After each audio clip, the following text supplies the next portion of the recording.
Students, welcome in my YouTube channel.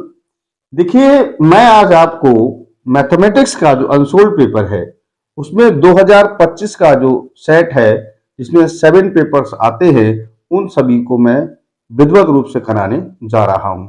जैसा कि आपको ज्ञात होगा कि उत्तर प्रदेश जो बोर्ड है, यूपी बोर्ड है, उसमें जो मैथमेटिक्स का जो पेपर है उसके 7 सेट बनते हैं और डिस्ट्रिक्ट वाइज अलग अलग डिस्ट्रिक्ट में वो अलग अलग सेट बच्चों के द्वारा हल किए जाते हैं। तो जो मेरी जानकारी है उसके अनुसार ये है कि जो प्री बोर्ड एग्जाम है उसमें जो लास्ट ईयर आई मीन 2025 में जो पेपर बच्चों के हुए हैं उनमें जो सेट रह गए हैं, रिमाइंडर सेट्स हैं, उन सेट को डिस्ट्रिक्ट वाइज डिस्ट्रीब्यूट किया जाएगा और उन्हीं के आधार पर यानी उन्हीं पेपर्स का प्री बोर्ड एग्जाम होगा।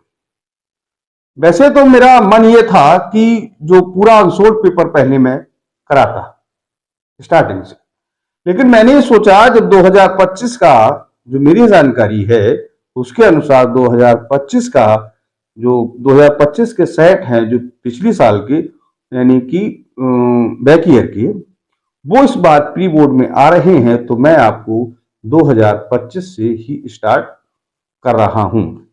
तो देखिए, मैं आज के सेट में बिना किसी देरी की ऐसे आपको मैं साइड से इसका स्क्रीनशॉट भी मैं आपको डाल रहा हूं जिससे कि आप अपना क्वेश्चन भी मिला सके। तो मैं आज स्टार्ट कर रहा हूं। ये आपके सामने यहाँ लिखा है मैथ अनसोल्ड पेपर 2025 और इस सेट का नाम है बीजेड। ठीक है, तो चलिए पहले तो हम ऑब्जेक्टिव की बात करेंगे। अच्छा, मैं एक बात इसमें और कहना चाहूंगा।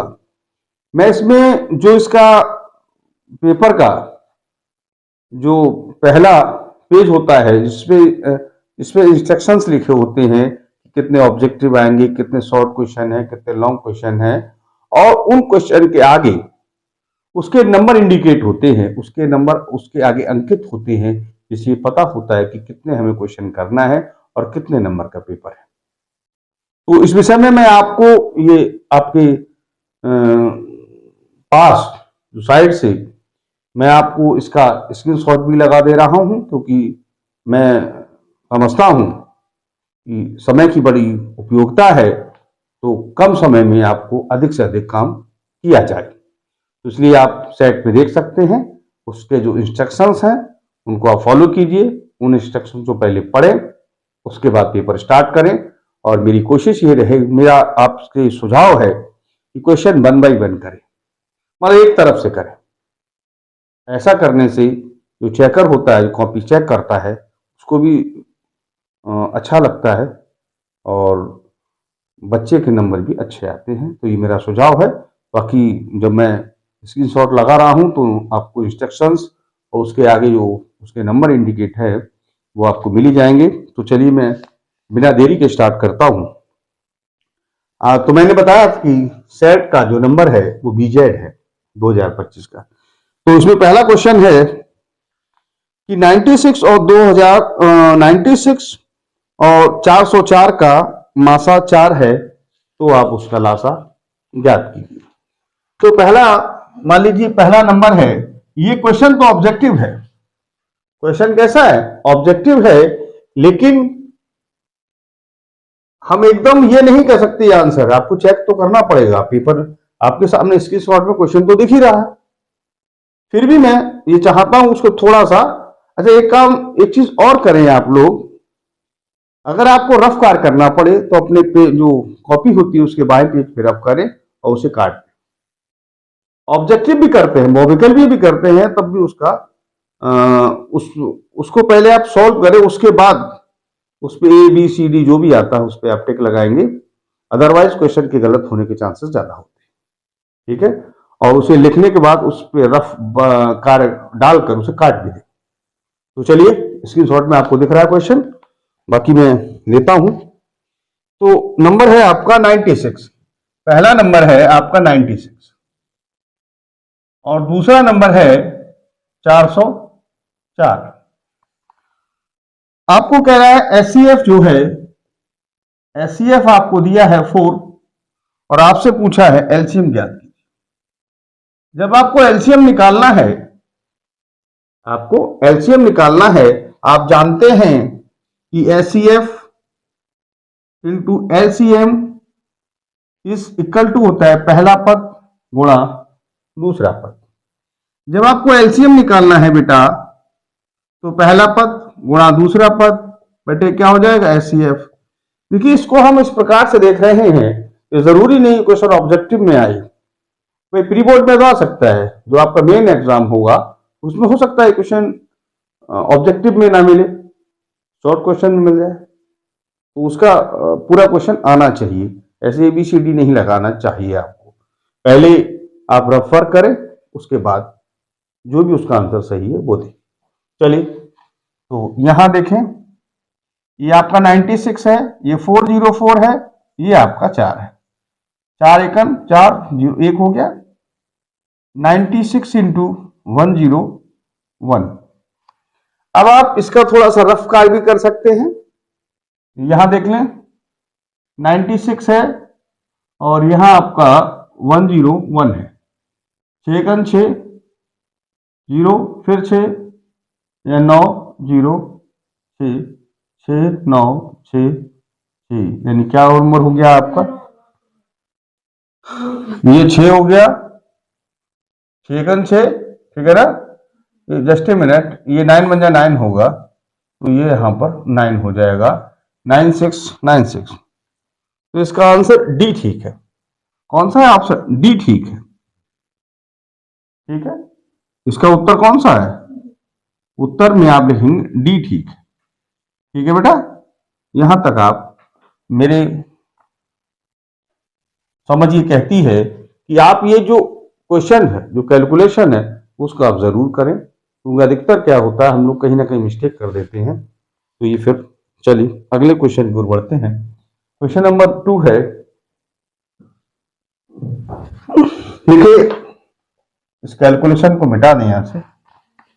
चलिए क्वेश्चन नंबर 2 है, कह रहा है कि एक बिंदु है, यहां से ले जाए, दूसरा है इसका एक बिंदु है 2,5, मान लीजिए ये बिंदु ए है और दूसरा बिंदु है मूल बिंदु, दो बिंदु है, इनके बीच की दूरी आपसे पूछी गई है। तो बीच की दूरी का फार्मूला बेटा होता है रूट x1 माइनस x2 का स्क्वायर बाई 2 माइनस बाई 1 का स्क्वायर। x2 कितना है, अच्छा ये आवश्यक नहीं है, x1 माइनस x2 भी कर सकते हैं और x1 माइनस x2 भी कर सकते हैं, यहां चाहें तो आप बाई 1 माइनस बाई 2 भी कर सकते हैं। तो यहां 2 माइनस 0 और 5 माइनस 0, ये हो गया 2 का स्क्वायर और ये 5 का स्क्वायर, ये 4 हो जाएगा, ये 29, ये आपका 29 मात्रक है, इसमें शायद सी ठीक है। कौन सा ठीक है बेटा, सी। आप यह लिख सकते हैं उत्तर कौन सा ठीक है, सी 29, ये आपका आंसर हो जाएगा, ठीक है। आप चाहें तो इसका स्क्रीनशॉट ले लें, ठीक है, स्क्रीनशॉट ले लिया आप। हाँ तो डियर स्टूडेंट्स, अब क्वेश्चन नंबर आपका 3 है। 3 बेटा क्वेश्चन कह रहा है आपसे कि √2 प्लस 10 45 का मान क्या होगा। अब आप जानते हैं √2 है, tan 45 की वैल्यू 1 होती है, तो इसमें आपका आंसर ठीक है, इसमें भी सी ठीक है, √2 प्लस 1। तो उत्तर कौन सा ठीक है, यहां उत्तर लिखेंगे और यहां लिख देंगे सी पार्ट ठीक है इसका। चलिए क्वेश्चन नंबर 4 है। 4 में दिया sec square A minus tan square, sec square A minus tan square A का मान कितना होगा। देखिए sec square A minus tan square की वैल्यू 1 होती है, क्या होती है 1, ये एक आइडेंटिटी है, इसलिए इसकी वैल्यू 1 ठीक है, और इसमें आपका ए ठीक है, ए पार्ट आपका ठीक है। चलिए क्वेश्चन नंबर 5 की ओर बढ़ते हैं।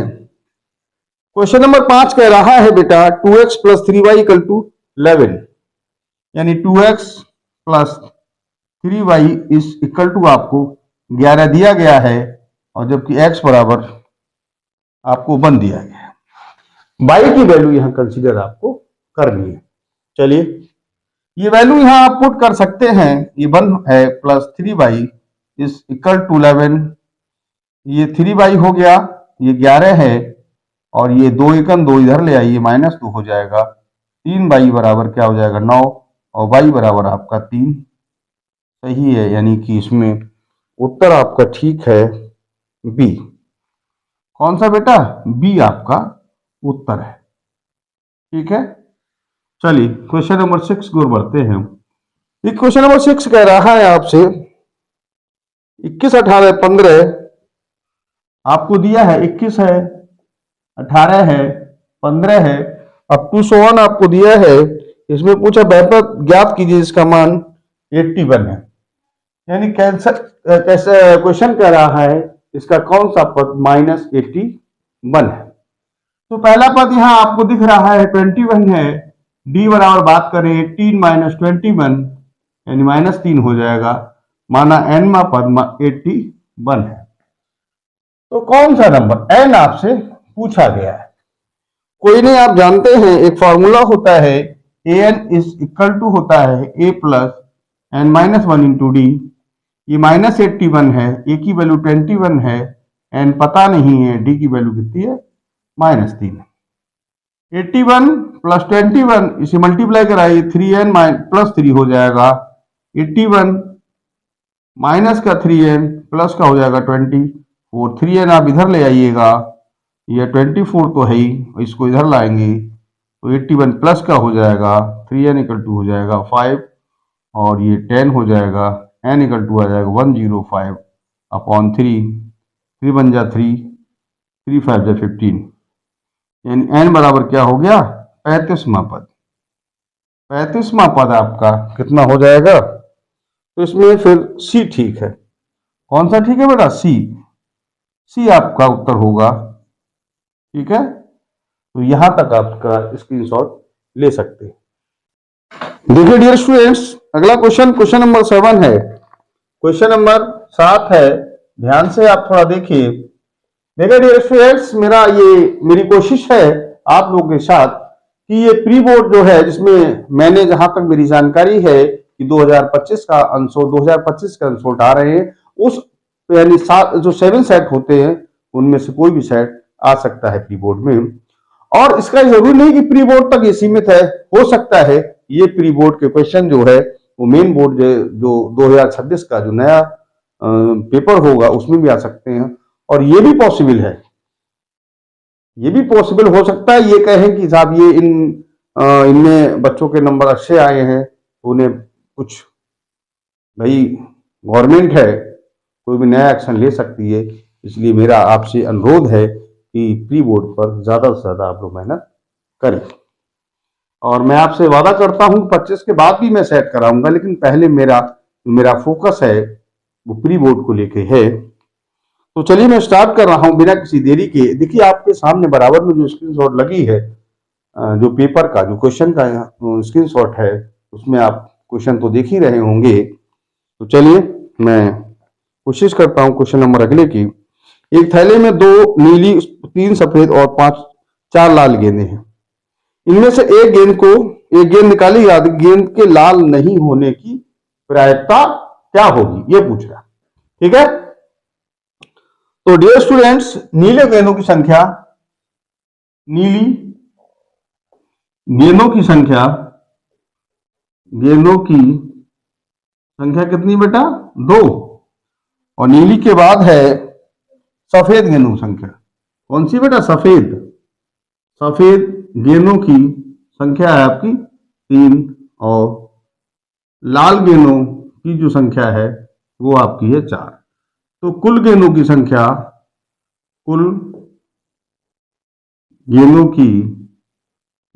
है वो आपकी हो जाएगी 9। आपसे पूछा है लाल गेंद होने की प्रायिकता। आपको पता है कि गेंद के लाल होने की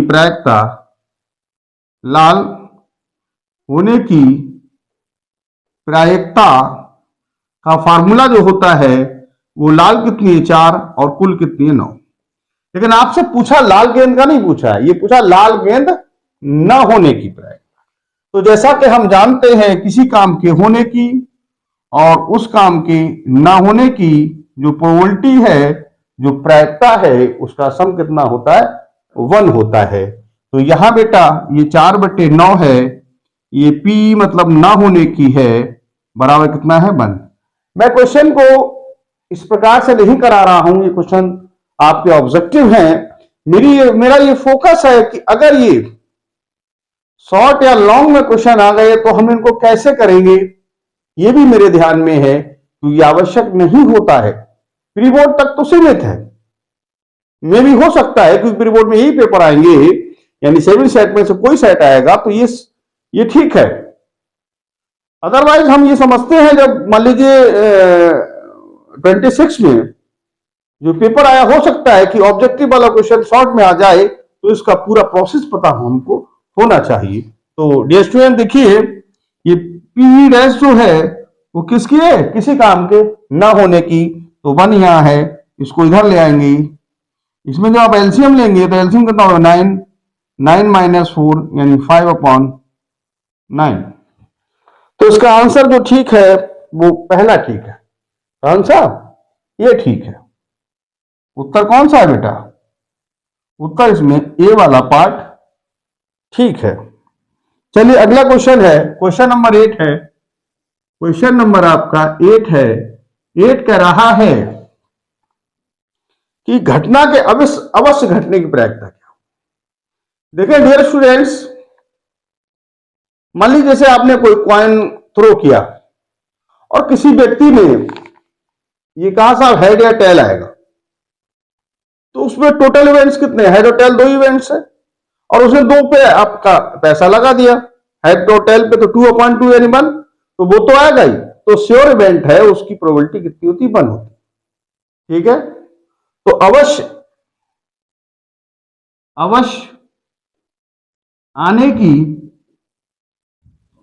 प्रायिकता जो होती है वो कितनी होती है? 1।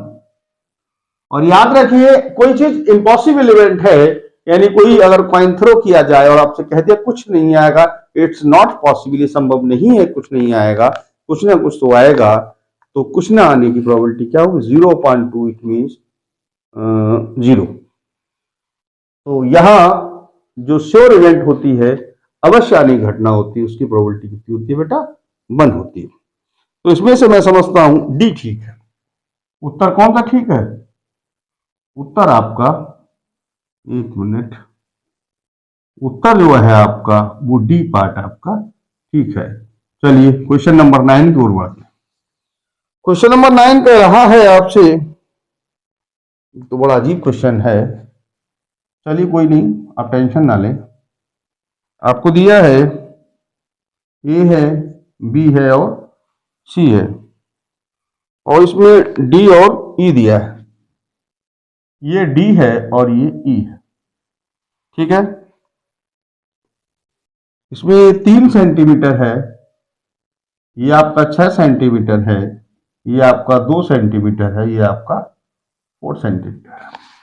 आपसे कह रहा है D E is parallel to B C. देखिए डियर स्टूडेंट्स, मैं आपको एक बात और अवगत करा दूं,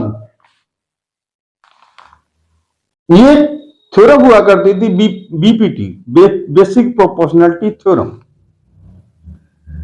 लेकिन बुक्स में अब बहुत क्लियर नहीं है। फिर भी मैं आपकी जानकारी को बता दूं, ये छोटा वाला ट्रायंगल है, इस पूरे वाले ट्रायंगल के कैसा होता? सिमिलर। तो उसकी जो corresponding sides are in ratio, यानी संगत भुजाएं अनुपात में बराबर होती हैं। यदि इसकी एडी लेंगे तो इसकी, इस छोटे वाले की एडी, तो पूरे वाले की आपको ए भी लेनी पड़ेगी। अगर इसका बेस ले रहे हैं डी, तो यहां पर आपको बी सी लेना पड़ेगा।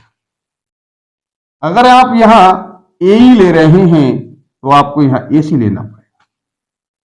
ऐसा भी करते हैं बीपीटी के अंदर, ऐसा भी होता है कि ये upon E in AD upon DB is equal to A upon E C. लेकिन हमारी प्रॉब्लम जो कहां है, क्योंकि इसकी ये पूरी है, ये भी कंप्लीट है, तो इसका मैं ये अपॉन ये और ये अपॉन ये आपको लेना पड़ेगा।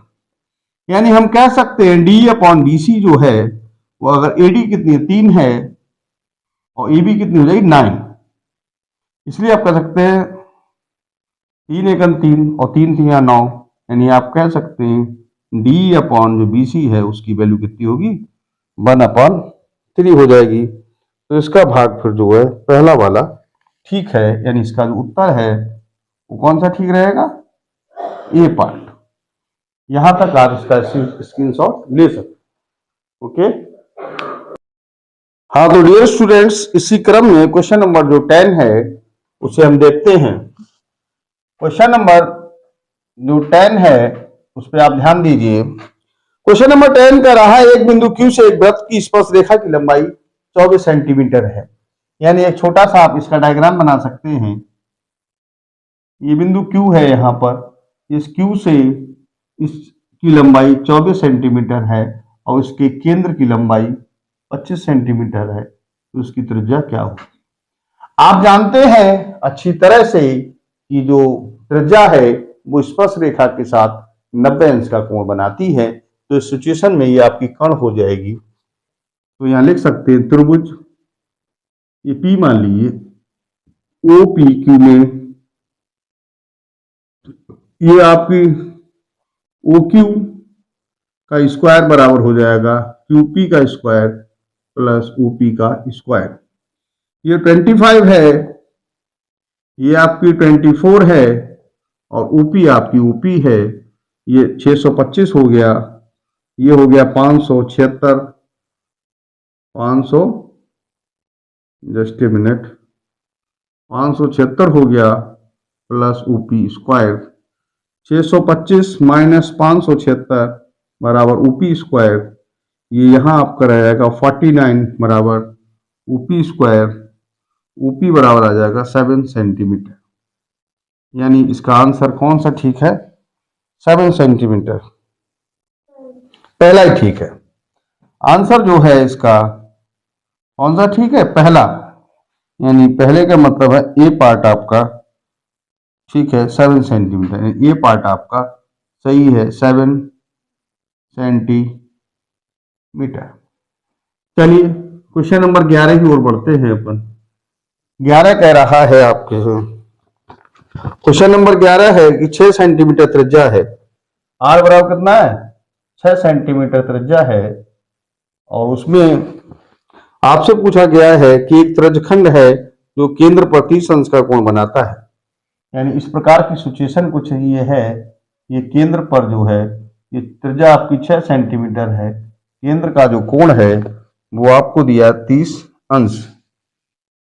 तो आपसे चाप की लंबाई यानी AB, ये मान लीजिए चाप की लंबाई L है, तो उस L को पूछा गया है। तो आपने पढ़ा होगा L बराबर होता है थीटा बटे 360 2 पाई R।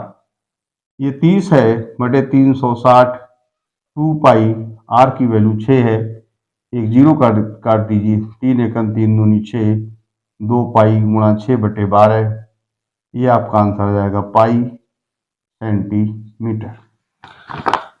देखिए इसका जो क्वेश्चन सही है वो बी पार्ट ठीक है, यानी आप लिख सकते हैं आंसर जो है वो बी ठीक है, इसमें है पाई सेमी, ये आपका आंसर हो जाएगा। आप इसका स्क्रीनशॉट ले सकते हैं। हाँ तो डियर स्टूडेंट्स, नेक्स्ट अगला क्वेश्चन है कि 3 सेंटीमीटर त्रिज्या के एक ठोस बेलन की ऊंचाई 5 सेंटीमीटर है। यानी बेलन है उसकी त्रिज्या आपकी 3 सेंटीमीटर है, उस बेलन की ऊंचाई कितनी है 5 सेंटीमीटर दी गई है। सामने आपको दिख रहा होगा, जिसे मैंने आपको जो स्क्रीनशॉट इसका लगा रखा है, जिससे आपको क्वेश्चन में दिक्कत ना हो, क्योंकि क्वेश्चन लिखेंगे तो और ज्यादा टाइम लेगा ये। तो इसके ऊपर समान त्रिज्या का एक अर्धगोला रख दिया जाता है, तो ठोस का कुल पृष्ठीय क्षेत्रफल यानी टोटल सरफेस एरिया आपसे पूछा गया है। तो यहाँ थोड़ा सा एक आप स्ट्रक्चर बना सकते हैं इस प्रकार से, ये एक बेलन है जिसकी त्रिज्या आपकी 3 सेंटीमीटर है इस प्रकार से, और उसकी ऊंचाई कितनी 5 है। इसके ऊपर एक अर्धगोला रखा जिसकी त्रिज्या भी कितनी है 5 सेंटीमीटर है। अब देखिए dear students, total surface area का मतलब होता है कि टोटल जगह कितनी है, टोटल एरिया कितना है। तो एक तो क्या होगा, एक तो इस प्रकार से जो बेलन है उसका वक्रपृष्ठ हो जाएगा, एक ऊपर कैसा है अर्धगोला है उसका वक्रपृष्ठ हो जाएगा, और एक जो नीचे है जो प्लेन एरिया होगा इसका बेलन के आधार का जो क्षेत्रफल होगा वो हो जाएगा। ठीक है, तो चलिए स्टार्ट करते हैं। बेलन की त्रिज्या, बेलन की त्रिज्या आर बराबर कितना 3 सेंटीमीटर, ऊंचाई 5 सेंटीमीटर है। ठीक है, और जो अर्धगोला है, अर्धगोले की जो त्रिज्या है वो छोटी आर से आप रिप्रेजेंट कर सकते हैं, वो भी कितनी है 3 सेंटीमीटर। तो देखिए डियर स्टूडेंट्स, कुल पृष्ठ, जो कुल पृष्ठ है उसका सूत्र क्या होगा, बेलन का वक्र पृष्ठ, बेलन का वक्र पृष्ठ प्लस अर्धगोले का, अर्धगोले का वक्र पृष्ठ प्लस आधार का, आधार का क्षेत्रफल। आधार मतलब ये वाली जगह, आधार समझ रहे हैं आप, ये नीचे वाला एरिया। चलिए, तो ये होता है 2 पाई आर एच बेलन का वक्रपृष्ठ, अर्धगोले का होता है 2 पाई आर स्क्वायर, जो नीचे वाला है इसका हो जाएगा पाई आर स्क्वायर। यहाँ बड़ी आर का भी इस्तेमाल किया जा सकता है। तो देखिए 2 पाई आर की वैल्यू 3 है और ये 5 है, प्लस 2 पाई, ये थोड़ा सा बड़ी आर ले लो क्योंकि ये बेलन के आधार का क्षेत्रफल है। हमने यहाँ आर जो है दोनों आर सेम है, परंतु हमने उसको जो रिप्रेजेंट किया है वो कैपिटल आर से रिप्रेजेंट किया है। तो चलिए 2 पाई आर कितना है 3 है, 3 प्लस पाई 3 गुणा 3, तो 3 5 15 दूनी 30 पाई, प्लस 3 3 9 दूनी 18 पाई, प्लस 3 3 9 पाई, 9 18 27 और 30 57 पाई, 57 पाई, ये आपका आंसर हो जाएगा। क्षेत्रफल है इसलिए इसका स्क्वायर में आएगा, तो फिर इसका आंसर कौन सा ठीक है, कौन सा नंबर बेटा ठीक है इसका 57 पाई डी ठीक है। तो इसका आंसर आप जो लिखेंगे, आंसर ठीक है आपका डी पार्ट जो है वो डी पार्ट ठीक है, यानी 57 पाई सेंटीमीटर स्क्वायर, ये आपका आंसर सही है। चलिए डियर स्टूडेंट्स, अगले क्वेश्चन की ओर बढ़ते हैं हम लोग। अगला क्वेश्चन दिया है, एक वृत्त की स्पर्श रेखा और स्पर्श बिंदु को केंद्र से मिलाया जाए तो वह उसके इस प्रकार स्पर्श बिंदु, स्पर्श रेखा और त्रिज्या के बीच बना कोण कितना होता है 90 डिग्री होता है। कौन सा क्वेश्चन बेटा ये क्वेश्चन नंबर है आपका 13, ये क्वेश्चन नंबर 12 था आपका, ये क्वेश्चन नंबर 13 है। तो यहां आप लिख सकते हो कोण बराबर हो जाएगा 90 अंश, यानी इस प्रकार से आप चाहे तो डायग्राम बना सकते हैं। ये एक स्पर्श रेखा है, ये इसका केंद्र है, ये कोण हमेशा 90 अंश, स्पर्श रेखा त्रिज्या के साथ 90 अंश का कोण बनाती है। चलिए अगले क्वेश्चन की ओर बढ़ते हैं। तो इसमें आंसर जो आप दे सकते हैं, इसका जो आंसर ऐसे करके आंसर लिखा करें आप लोग, इसका आंसर सही है आपका ए वाला, ए भाग ठीक है जिसमें आपको दिया है 90 डिग्री। क्वेश्चन नंबर, मैं आपको बार बार इंडिकेट कर रहा हूं कि सामने आपको स्क्रीनशॉट लगा है, क्वेश्चन में कोई दिक्कत हो सेट का नंबर मैंने आपको बता दिया है। अगला क्वेश्चन है 1 + tan स्क्वायर बराबर है आपका, यहां दिया है 1 + tan square upon 1 + cot square का मान क्या होगा। चलिए तो कोई नहीं, इसमें 1 + tan स्क्वायर ये होता है sec स्क्वायर, ये होता है आपका cosec स्क्वायर। अगर आप चाहे बेटा तो इसको 1 cos स्क्वायर कर सकते हैं, इसको 1 sin स्क्वायर कर सकते हैं। जब ये पलटेगा ऊपर, यानी sin स्क्वायर ऊपर चला जाएगा अपॉन 1, ये हो जाएगा आपका sin square upon cos square बराबर आप इसे कह सकते हैं टेन स्क्वायर। इसमें आंसर इसका डी सही है, यानी कि यहाँ आंसर सीट आप जब देंगे तो लिखेंगे आपको इसमें डी ठीक है, आंसर है आपका टेन स्क्वायर। इसका स्क्रीनशॉट ले लें। हाँ तो डियर स्टूडेंट्स, नेक्स्ट क्वेश्चन की ओर अपन बढ़ते हैं। अगला क्वेश्चन है क्वेश्चन नंबर 15। आपको दिया है कि 7 सेंटीमीटर त्रिज्या के वृत्त में चाप जो है वो केंद्र पर जो कोण बनाता है वो 60 अंश है, तो ऐसे त्रिज्यखंड की लंबाई ज्ञात कीजिए। देखिए क्वेश्चन नंबर 15 है कि एक जो त्रिज्या है वो केंद्र पर जो कोण, जो चाप है वो केंद्र पर जो कोण बनाती है वो कोण 60 अंश है और इसकी लंबाई 7 सेंटीमीटर। कोण कितना है? 7। ये तो 7 है, कोण कितना है? 60 अंश है। तो ऐसे त्रिज्यखंड का क्षेत्रफल होगा। तो यहाँ आप लिख सकते हैं क्षेत्रफल बराबर सूत्र होता है थीटा बटे 360 इंटू पाई आर स्क्वायर। ये 60 है, ये 360 है, पाई का मान 22/7 और 7 गुणा 7, ये 0 कट गया, 6 छंग 36 हो गया, 1/6 22/7 7 गुणा 7, एक 7 कट गया, 2 तियां 2 11 11 सत्ते 77/3 सेंटीमीटर स्क्वायर ये क्षेत्रफल है। तो 77/3 यानी बी भाग आपका ठीक है। तो इसका जो आंसर होगा वो बी भाग है 77/3 सेंटीमीटर स्क्वायर, ये आपका आंसर हो जाएगा। अगला क्वेश्चन आपको दिया है क्वेश्चन नंबर 16 है। क्वेश्चन नंबर 16 इसमें कह रहा है गोले का वक्रपृष्ठ जो है, गोले का वक्रपृष्ठ, गोले का वक्र पृष्ठ जो है वो आपको दिया है 452 और 4/7 सेंटीमीटर स्क्वायर, यानी आपको दिया है 452 सही 4/7। ये आपको दिया है, आपसे पूछा है कि त्रिज्या ज्ञात कीजिए, यानी आर को आपको फाइंड आउट करना है। गोले का जो पृष्ठ है आप लोग जानते होंगे ये होता है 4 पाई आर स्क्वायर।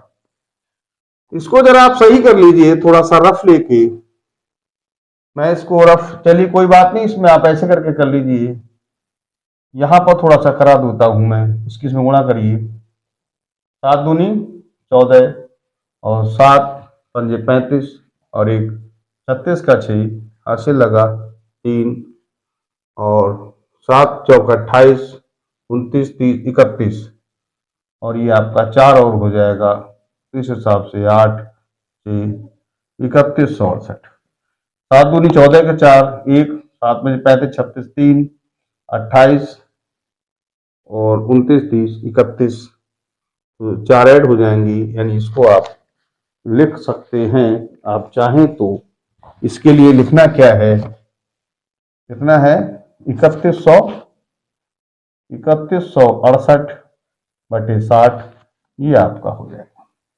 देखिए हम लोग जानते हैं 4 पाई की वैल्यू होती है 22/7 आर स्क्वायर, 3168/7, 7 से 7 कैंसिल हो सकता है, 3168/4 गुणा 22। डियर स्टूडेंट्स 4 से काटते हैं, 4 सत्ते 28, क्या बचा यहाँ 3 कितने हो गए 36, 4 नियम 36 और 4 दूनी 8, यानी आर बराबर आ गया 792/22। 11 से काटी, 11 दूनी 22, 11 सत्ते 77, 2 रह जाएगा, 11 दूनी 22, आपका बचा 36, 2 से काट दीजिए, फिर आपको 36 रह जाएगा। सॉरी ये आर स्क्वायर है, तो ये 6 आर बराबर कितना आ गया 6 सेंटीमीटर। तो त्रिज्या कितनी होगी 6 सेंटीमीटर इसकी हो जाएगी। इसका आंसर फिर ए ठीक है, इसका आप लिख सकते हो आंसर में ए ठीक है 6 सेंटीमीटर। मेरे डियर स्टूडेंट्स, हम आपको केवल टिक मार का नहीं सिखाना चाहते हैं, बार बार आपको समझा रहे हैं कि कोई भी क्वेश्चन आपको शॉर्ट या लॉन्ग में आ सकता है, इसलिए आप उसे पूरा करें। पेपर में भी आप अप्रोक्सीमेटली यानी अंदाजा ना लगाएं, इसीलिए पेपर पे बाएं पेज पे लिखा जाता है रफ वर्क। जो भी, ऐसा नहीं हर बाएं पे लिखना है, जो भी आपका बाएं पे जो उस पे जिस पे आपकी रिक्वायरमेंट है रफ करने की, तो उस पर रफ लिख कर उसे काट दें और उससे आपका आंसर क्लियर होने की संभावना रहेगी, क्योंकि अंदाजा कभी गलत भी हो सकता है। तो यहां तक आप स्क्रीनशॉट ले लें, नोट कर लें। हाँ तो डियर स्टूडेंट्स, नेक्स्ट क्वेश्चन है कि आपको एक द्विपद बहुपद दिया है, उसमें शून्यकों का गुणनफल होगा। तो क्वेश्चन है आपका, क्वेश्चन नंबर है आपका ये है 17 है। इसमें आपको दिया है px इज इक्वल टू, आपको गिवन है 4x square minus 4x minus 1, शून्यकों का गुणनफल। वैसे दो हाथ में होता है, ऐसे इसमें भी आप अप्लाई कर सकते हैं। शून्यकों का गुणनफल वो c बटे a होता है। c कितना है -1 और a की वैल्यू कितनी है 4। तो इसका आंसर कौन सा ठीक है? -1/4 यानी बी वाला भाग आपका ठीक है। आंसर में आप कह सकते हैं बी भाग आंसर है -1/4, वो आपका ठीक है। ठीक है, चलिए क्वेश्चन नंबर 18 देखें आप लोग। क्वेश्चन नंबर 18 है, कह विभक्त कर ज्ञात करो। क्वेश्चन है आपका 3x स्क्वायर -4x प्लस 4/3 बराबर 0। कह रहा है विभक्त कर ज्ञात कीजिए, यानी डिस्क्रिमिनेंट आपको इसका फाइंड आउट करना है। देखिए dear student, a equal to 3 है, b इक्वल टू यह -4 है और c इक्वल टू है 4/3। d बराबर फार्मूला होता है b square minus 4ac, b की जगह -4 का स्क्वायर हो जाएगा, -4a की जगह 3 है और ये 4/3। 3 से 3 कैंसिल हो जाएगा, ये इसका स्क्वायर 16 हो गया और ये भी 16 हो गया, तो d बराबर फिर 0 सही है। इसका मतलब इसका आंसर ए वाला ठीक है, यानी आंसर इसका हो जाएगा कौन सा है, डी पार्ट 0। ठीक है, तो डियर स्टूडेंट में मैं जस्ट ए मिनट, ए ठीक है, सॉरी डी नहीं ए, आंसर 0 ये ए नंबर पे लिखा हुआ। ठीक है बेटा, चलिए अगला क्वेश्चन नंबर 19 है। आपको इस प्रकार से बॉक्स बना हुआ है, इस बॉक्स में आपको दिया है, एक है वर्ग अंतराल और बारंबारता। वर्ग अंतराल को शॉर्ट में CI या क्लास इंटरवल भी कह सकते हैं, इसको आप F कह सकते हैं, या हिंदी में आप बारंबारता कह सकते हैं। 0 से 4 है, 0 से 4, 4 से 8, 4 से 8 है, 8 से 12 है, 12 से 16 ठीक है और 16 से 20 ठीक। 16 एक और आगे बना लिए, 16 से 20। इसमें आपको दिया है 4 6 6, क्या है 4 6 6, और इसमें आगे दिया है 5 और 4। आपसे पूछा गया माध्य ज्ञात कीजिए, 5 और 4 माध्य निकालना है। तो इस प्रकार से एक प्रकार से बॉक्स बना लेते हैं। देखिए मैं मानता हूं ये क्वेश्चन ऑब्जेक्टिव में है, लेकिन आपको ऑब्जेक्टिव की तरह नहीं करना है, आपको पूरा क्वेश्चन करना चाहिए। ठीक है, देखिए मेरा मकसद हंगामा खड़ा करना नहीं है, बहुत तेज सीखना, ये वो मैं ये चाहता हूं कि आपको आपके एग्जाम को ध्यान में रखे मैं आपको पढ़ाऊं, और वही मेरी कोशिश है, उसी कोशिश को मैं आगे बढ़ा रहा हूं। तो आप लोग ध्यान से देखिए, ध्यान से वीडियो हमारा आप देखें। कोई प्रॉब्लम हो देन यू कमेंट, मैं आपको श्योर करना चाहूंगा कि मैं आपका जवाब 100% दूंगा। तो चलिए स्टार्ट करते हैं। अब यहाँ इसका जो मिड पॉइंट है उसे हम x कहते हैं, या फिर f है, ये एफ एक्स है। तो ये 0 से 4 है, 4 से 8 है, 8 से 12 है, 12 से 16 है, और 16 से आपका 20 है। देखिए इसमें कुछ होता नहीं है, बहुत सिंपल क्वेश्चन है ये। इसका मिड पॉइंट कहते हैं, मध्यमान या मध्य वैल्यू कहते हैं। इन दोनों को जोड़ के आधा कर दें, 0 और 4 है, इसका आधा 2 हो गया, 8 और 4 12 का 6 हो गया, 20 का कितना हो गया 10, और ये आपका हो गया 28 का 14, और ये 4 4 बढ़ रहा है, सीधी सीधी बात, तो यहाँ कितना हो जाएगा 18। ये आपको दिया 4 है, 6 है, 6 है, 5 है, और ये 4 है।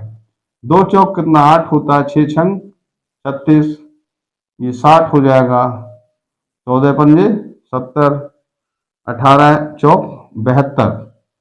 सिग्मा एफ एक्स जो है इसे आप 8 16 के 6 हो जाएंगे, हासिल लगा 1, और 21 22 23 24 246 होगा।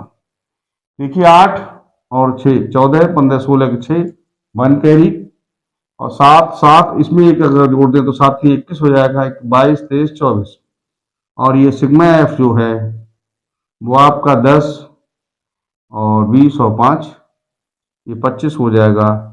तो माध्य का फार्मूला होता है sigma F x upon sigma F, यानी 246/25। आप चाहें तो रफली यहाँ डिवाइड करा सकते हैं, 25 है उससे 246 कराएं, तो 246 को जो हम भाग करेंगे तो ये तो देखना मल्टीप्लाई ठीक है बेटे, 2 चौक 8 6 छंग 2 6 6 5 4 है, मिस्टेक तो नहीं है, 4 6 6 4 6 6 5 4, तो इसका 18 हुआ, और इसका 14, और इसका 10, और इसका 6, और इसका 2, तो 4 दूनी 8 6 छंग 36, ये 60 हो गया, 14 पंजे 70, और 18 दूनी 36 दूनी 72, 16 6 हासिल लगा 1 मिनट, 25 अट्ठे 200 होते हैं ना, ये 9 पॉइंट समथिंग आ रहा है। चलिए तो ये 16 का 6 हासिल लगा 1, 21 22 23 24 सही है, ये तो क्वेश्चन सही लिखा है। तो 25 नेमा कितना हुआ 225, यहाँ 1 रह गया, यहाँ 2 रह गए, दशमलव लगा 25 अट्ठे 200, 10 25 चौका, सो ये तो 9.84 आ रहा है, 9.84, ये सी ठीक है। इसमें कौन सा सही है, सी, ये आंसर इसका आ रहा है 9.84, ठीक है। डियर स्टूडेंट्स, मैंने आपको डिवाइड किया है, ये देख लेना कहीं वैसे कैलकुलेशन मिस्टेक ना हो। मैं समझता हूँ कोई कैलकुलेशन में मिस्टेक नहीं होगी, फिर भी आप लोग इसे एक बार चेक कर लें। मेरे अकॉर्डिंग इसका जो आंसर है वो सही आंसर इसका सी पार्ट है। आंसर कौन सा सही बेटा, सी पोर्शन है 9.84, ये आपका आंसर है। तो यहां तक आप इसका स्क्रीनशॉट ले सकते हैं। तो डियर स्टूडेंट्स, अगला क्वेश्चन है कि माध्य का वर्ग क्या है। ये क्वेश्चन कायदे में तो लॉन्ग, मेरे हिसाब से लॉन्ग नहीं तो दो नंबर में तो होना ही चाहिए, ऑब्जेक्टिव में 2 या 4 मार्क्स का होना चाहिए। कोई नहीं, चलिए देखो, आपको इस प्रकार की टेबल गिवन है। इस टेबल में आपको क्लास इंटरवल जो है वो, इसे हम शॉर्ट में CI कहते हैं, और जो फ्रीक्वेंसी होती है जिसे हम लोग हिंदी में बारंबारता के नाम से जानते हैं। देखना बेटा जरा, 0 से 10 है, 10 से 20 है, 20 से 30 है, और 30 से 40 है, और 40 से आपको दिया है, 40 से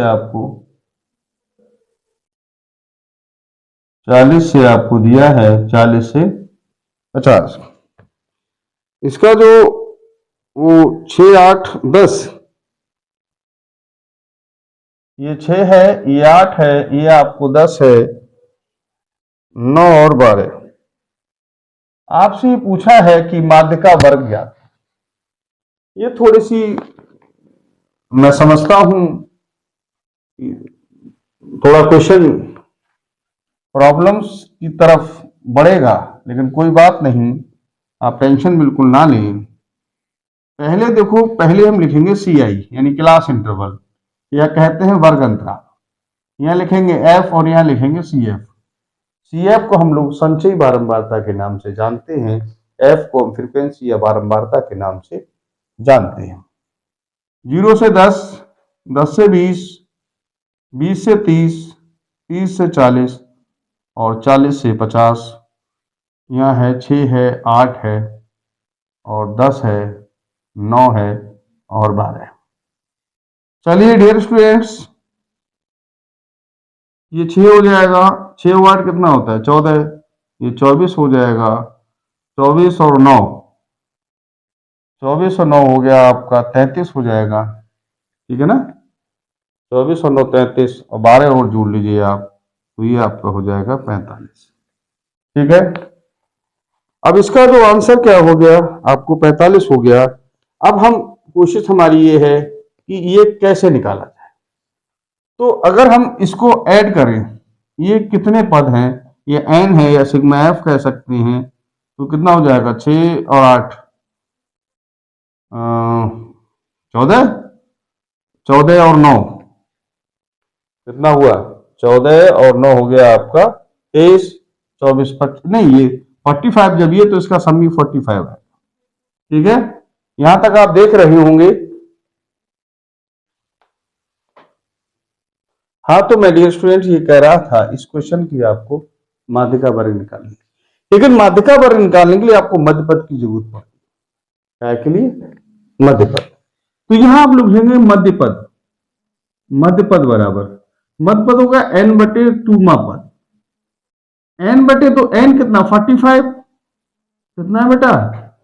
अरे भैया, पदों का योग कितना है? 45 है, तो ये भी 45 हो जाएगा। 45 का मतलब कितना हो गया? 22.5 या 22.5। अब जो 22.5 आप देख पा रहे हैं, ये क्या है? ये किसके अंतर्गत आएगा? ये संचयी बारंबारता जो 24 है, इसके अंतर्गत आएगा। ठीक है, ये 24 CF के अंतर्गत आता है। अब जब इसके अंतर्गत आएगा, तो इसका क्लास इंटरवल क्या होगा? 20 से, ये किसके अंतर्गत आ रहा है? 20 से 30। अतः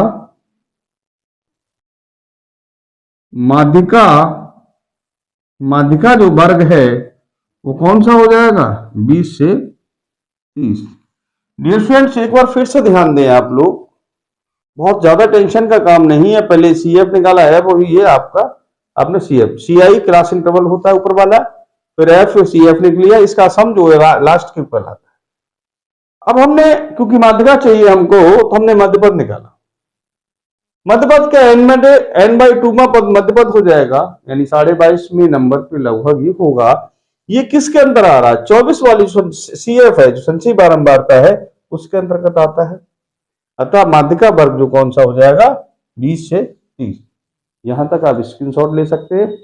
आपके सारे मैंने ऑब्जेक्टिव करा दिए हैं। इसके बाद हम आपको सेक्शन B यानी बा जो भाग है हिंदी में, उसकी ओर बढ़ेंगे। ठीक है, यहां तक आप अपना स्क्रीनशॉट ले लें। हाँ, तो डियर स्टूडेंट्स, अगले जो खंड बा है, कौन सा खंड है बेटा? खंड बा, खंड आपका है बा, यानी सेक्शन B है। इसमें जो है, जो पहले क्वेश्चन है, पहले शायद 6 क्वेश्चन है, ईच जो है, प्रत्येक जो है वो 2 अंक का है। तो चलिए, पहला क्वेश्चन है, एक बिंदु है 0,1, मान लीजिए P है, 0,1 है, जो कि 2 बिंदु हैं, A है और एक B है। मान लीजिए बिंदु A, मान लीजिए इसको, ये है आपका 5, -3, 5, -3। दूसरा बिंदु है x, कितना 6 बेटा, 6 से समान दूरी पर स्थित है। तो x का मान क्या होगा, यानी एक बिंदु P है वो A से और B से बराबर दूरी पर स्थित है। तो कह रहा है बिंदु 0,1 इस और इस बिंदु से समान दूरी पर स्थित है, तो x का मान क्या होगा। यानी आप कह सकते हैं जो PA है वो PB के बराबर हो जाए, या ऐसे भी कह सकते हैं आप PA स्क्वायर बराबर PB स्क्वायर। जब ये निकालेंगे यानी PA निकालेंगे तो ये क्या हो जाएगा, आपने फॉर्मूला पढ़ा हुआ है x2 माइनस x1 का स्क्वायर बाई 2 माइनस y1 का स्क्वायर। x2 माइनस x1 का square plus by 2 minus y1 का स्क्वायर। देखिए डियर स्टूडेंट्स, यहाँ रूट इसलिए नहीं लगा दोनों तरफ क्योंकि दोनों तरफ हमने इसका स्क्वायर पहले से कर रखा है। तो चलिए इसको हम इसमें से लेस करें, क्योंकि ये दूरी PA है और ये दूरी PB है, तो 5 माइनस 0 का स्क्वायर माइनस 3 माइनस 1 का स्क्वायर, ये हो जाएगा x माइनस 0 का स्क्वायर और ये 6 माइनस 1 का स्क्वायर, ये 5 का स्क्वायर, ये माइनस 4 का स्क्वायर, ये x का स्क्वायर, ये 5 का स्क्वायर, 5 25 4 चौक 16 एक्स स्क्वायर, ये भी आपका 25, ये दोनों तरफ 25 कैंसिल हो सकता है। तो आपका रह जाएगा x square equal to 16, x बराबर आप कह सकते हैं प्लस माइनस 4, यानी एक्स की वैल्यू 4 भी हो सकती है और माइनस 4 भी हो सकती है। चलिए तो डियर स्टूडेंट्स, इसी क्रम में अगला क्वेश्चन है कि दो बिंदु हैं जो एक है -3,10। कौन सा क्वेश्चन है अगला, पहले का खा है, ये क्वेश्चन नंबर 1 का खंडवा का क्वेश्चन नंबर 1 का पार्ट था, ये आपका खा वाला पार्ट है। देखिए इसमें कह रहा है बिंदु हैं आपके क्या है बेटा -3,10, दो बिंदु हैं यहाँ पर, एक मान लीजिए यहाँ पर है ए, यहाँ पर बी ले लीजिए, ये बिंदु आपको दिया है -3,10 और ये दूसरा वाला बिंदु आपको दिया है 6,-8। इनको एक बिंदु है यहाँ कहीं बीच में है जो है -1,6 है, -1,6 है, माना ये P पॉइंट है, इसको जो रेशियो है करा किस रेशियो में डिवाइड कर रहा है, यानी इनको आपको रेशियो निकालना है। मान लीजिए ये M1 है, ये M2 है, तो आपने फॉर्मूला पढ़ा हुआ x इक्वल टू होता है M1 x2 M2 x1 upon M1 plus M2। x की वैल्यू यहाँ -1 है, M1 तो M1 है, x2 की वैल्यू 6 हो जाएगी, M2 x1 की वैल्यू -3 है और ये आपका हो जाएगा M1 प्लस M2।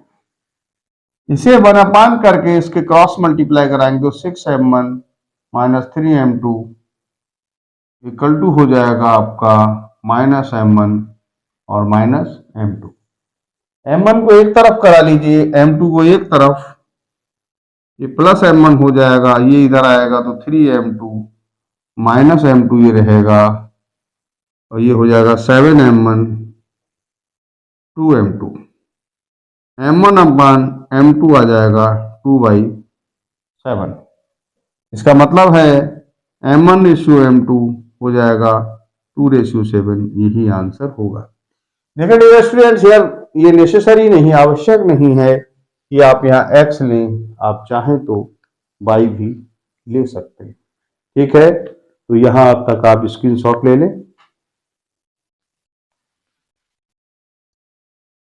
हाँ तो डियर स्टूडेंट्स, अब नेक्स्ट क्वेश्चन है। देखिए इसमें आपको दिया है कि ये गा पार्ट है इसका, टू प्रूफ आपको प्रूफ करना है 1 - 10a ओवर 1 - cot a का होल स्क्वायर बराबर आपको लाना है 10 स्क्वायर।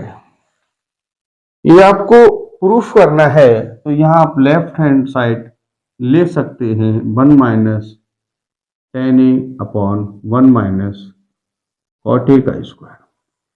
डियर स्टूडेंट्स, आप हमेशा राइट हैंड साइड को ट्रिग्नोमेट्री में अगर याद रखेंगे तो आपको कभी कोई डिफिकल्टी नहीं होगी। तो चलिए, हमें टेन लाना है तो हम ऐसा करते हैं, इस नीचे वाले को 1 अपान 10 में कन्वर्ट करा देते हैं।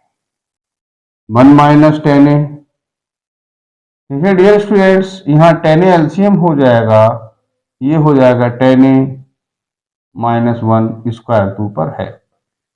देखिए, जब ये लिखा है 1 माइनस टेन ए और नीचे वाली चीज जो है वो पलट कर मल्टीप्लाई हो जाएगी ten A upon ten A minus 1। देखिए डियर स्टूडेंट्स, आप चाहें तो इसमें ये भी करा सकते हैं कि नीचे वाले में माइनस कॉमन ले लें, ऐसा करने से ये पलट जाएगा 1 माइनस टेन ए हो जाएगा, स्क्वायर ऊपर है, ये कैंसिल हो सकता है और ये माइनस आगे यहाँ लगा लें, माइनस टेन ए का स्क्वायर। स्क्वायर जब होता है तो माइनस जो है वो प्लस में कन्वर्ट हो जाएगा, या जो आपका हो जाएगा टेन स्क्वायर ए। यही आपसे प्रूफ कराया है left hand side is equal to right hand side, या आप लिख सकते हो हैंस प्रूव्ड। ठीक है बेटा, चलिए अगला क्वेश्चन कह रहा है कि माध्यिका ज्ञात। कोई नहीं, सिंपल क्वेश्चन है। क्वेश्चन नंबर अगला है, इसका घा कौन सा घा पार्ट। यहां एक बॉक्स बना सकते हैं आप इस प्रकार से।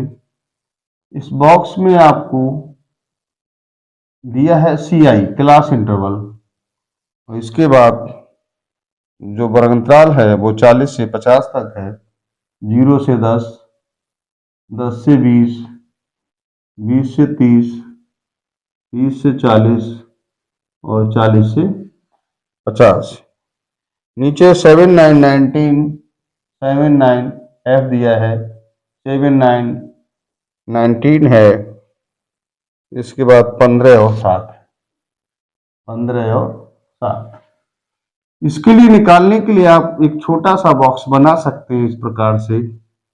इस बॉक्स में सबसे पहले लेंगे CI क्लास इंटरवल, फिर F, इसके बाद हम लोग लेते हैं CF।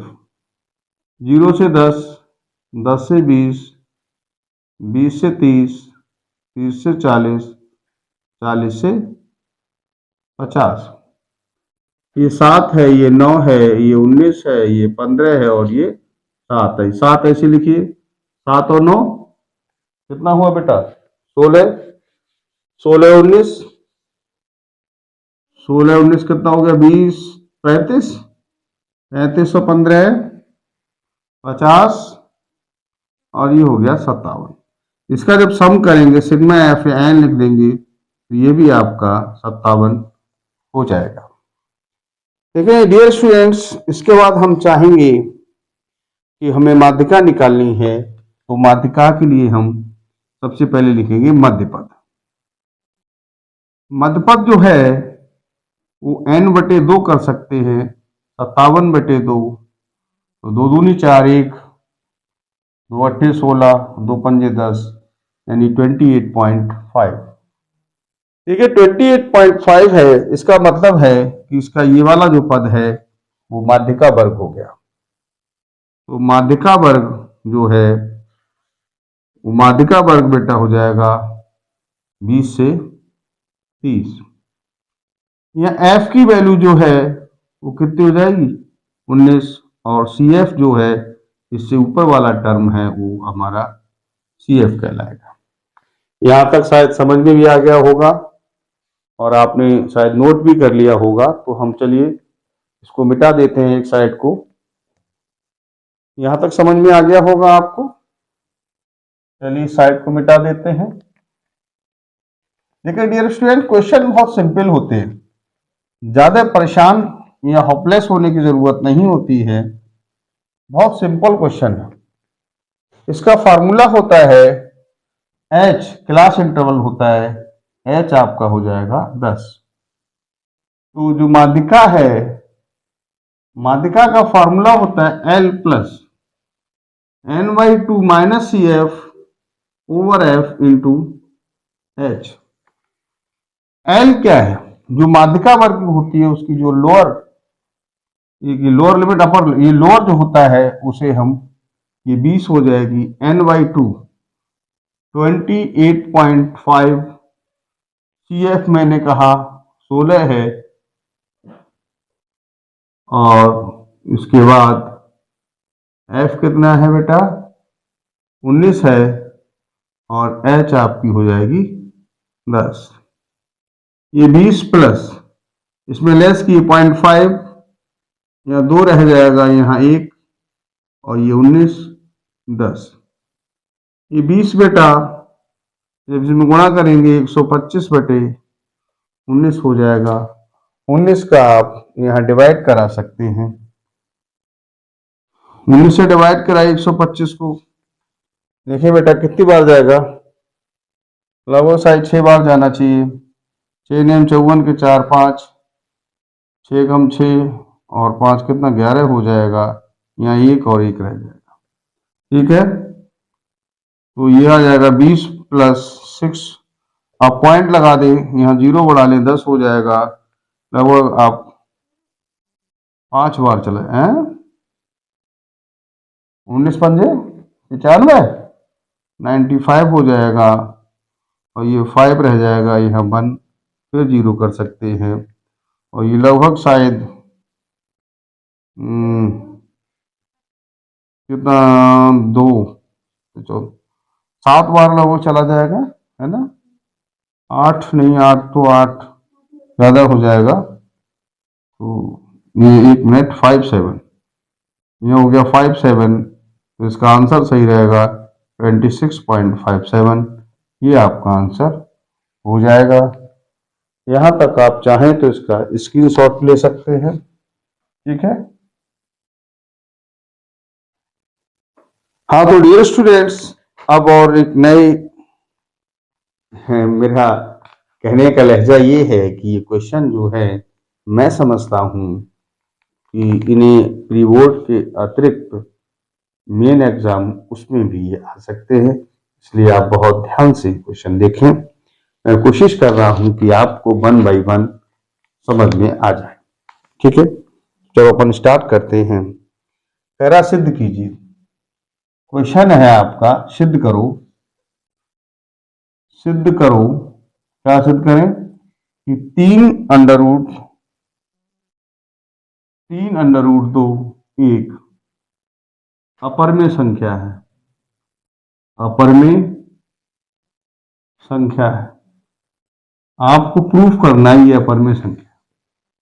चलिए देखिए, कोई नहीं, टेंशन मत लीजिए, आंसर देखें आप लोग। माना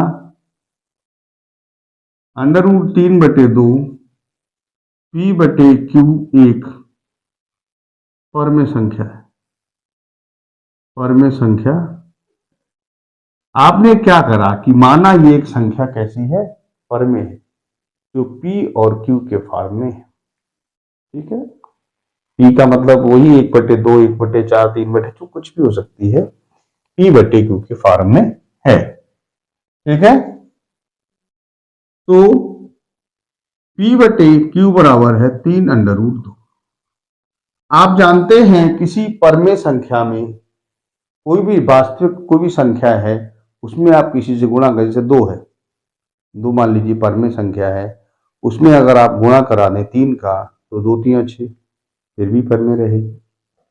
तो चलिए मैं इस 3 की गुणा यहां कराता हूं, p/2 3q बराबर √2। देखिए डियर स्टूडेंट्स, p/q हमने माना एक हमारी परमेय संख्या है। जब हमने 3 से यहां गुणा कर दिया तो ये परमेय ही रही, और ये किसके बराबर है? √2। लेकिन p/3q एक परमेय संख्या है। कैसी है? परमेय संख्या है, जो अंडर रूट 2 की कैसी है, बराबर है। अब ये अंडर रूट 2 के बराबर जब संख्या है तो सोचिए कोई परमेय संख्या किसी अपरमेय संख्या के बराबर नहीं हो सकती। अतः हमारा मानना गलत है कि दी गई संख्या एक परमेय संख्या है, बल्कि दी गई संख्या एक अपरमेय संख्या है। तो डियर स्टूडेंट्स, यहां तक आप नोट कर लेंगे कि माना 3√2 एक परमेय संख्या है जो p/q के बराबर है, तो ये परमेय संख्या है। जब 3 से यहां गुणा करेंगे, किसी नंबर में 3 से गुणा करेंगे तो p/3q एक परमेय संख्या ही रहेगी।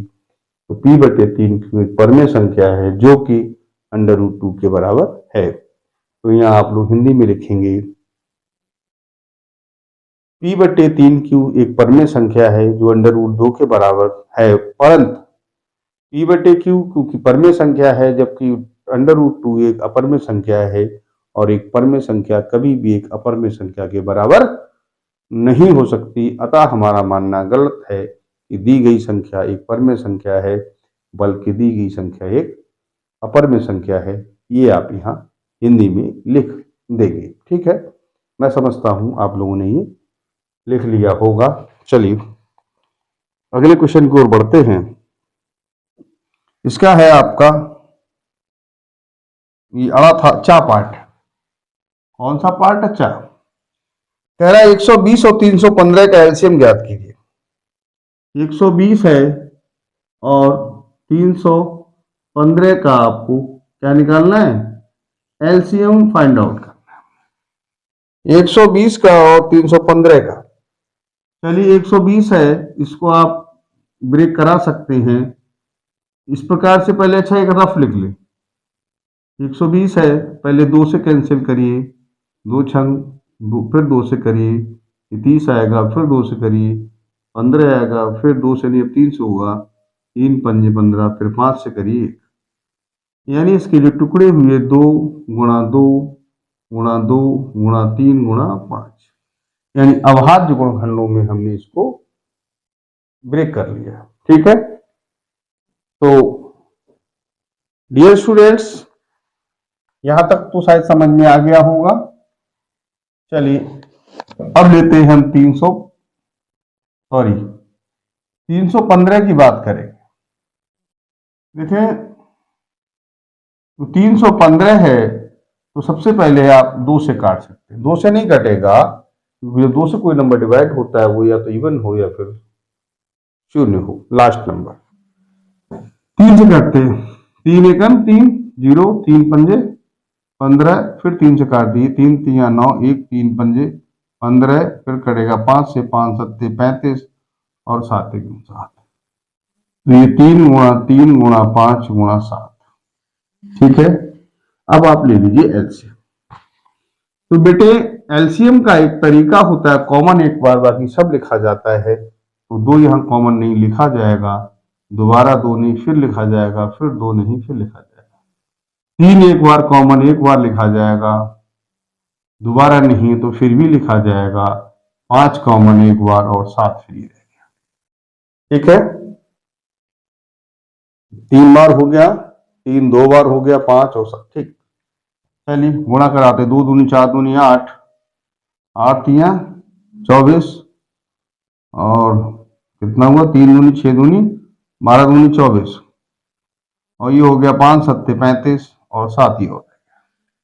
ठीक है बेटे, चलिए 35 से इसकी गुणा करा दीजिए। 35 दूनी 70, 70 दूनी 140, 140 का 0 हो गया, यानी 35 चौक 140, 35 दूनी 70 होता है, 70 दूनी 140 होते हैं।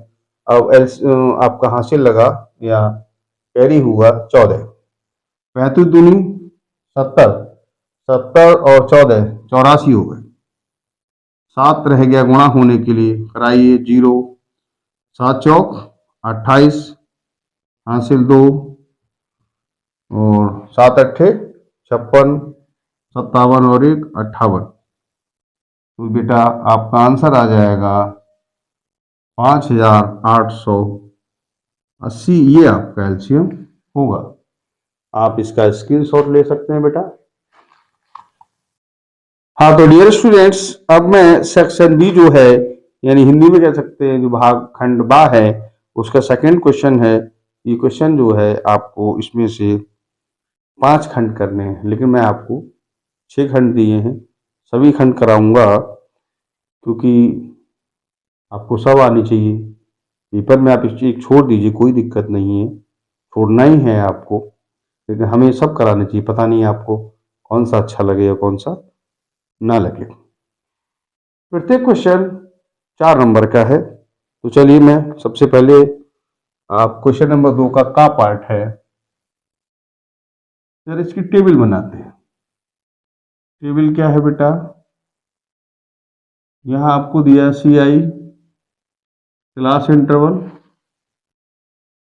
0 से 10, 10 से 20, और 20 से आपको दिया है 30, और 30 से दिया है 40, और 40 से आपको दिया है 50।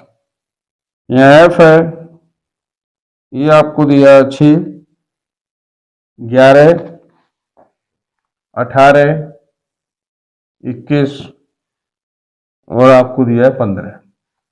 देखिए डियर स्टूडेंट्स, जिसमें बारमताल दिया जाता है उसका बहुलक निकालने के लिए सबसे पहले सबसे अधिक बारंबारता को देखा जाता है। यह लिखेंगे सबसे अधिक बारंबारता कितनी है, 21 है। अतः बहुलक वर्ग, जो बहुलक वर्ग है वो आपका हो जाएगा 30 से 40। तो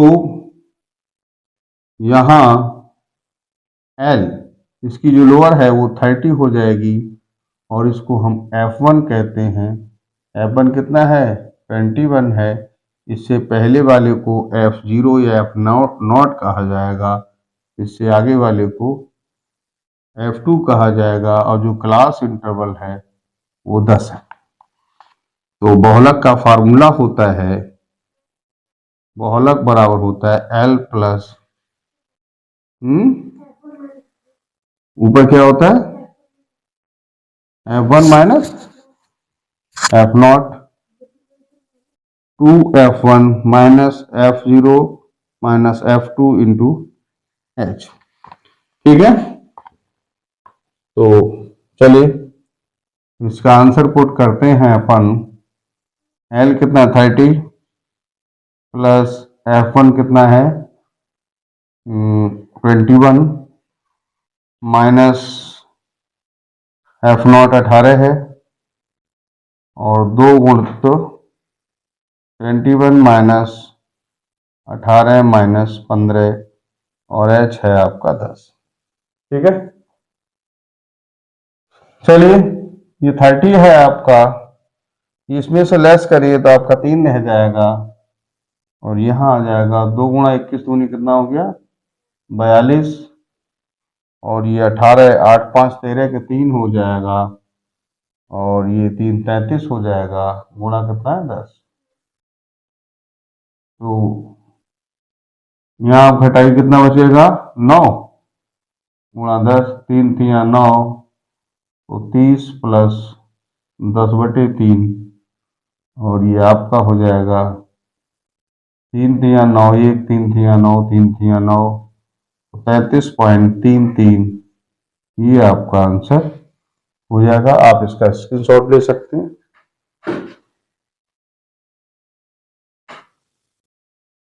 हाँ तो डियर स्टूडेंट्स, अब अपन नेक्स्ट क्वेश्चन की ओर बढ़ते हैं।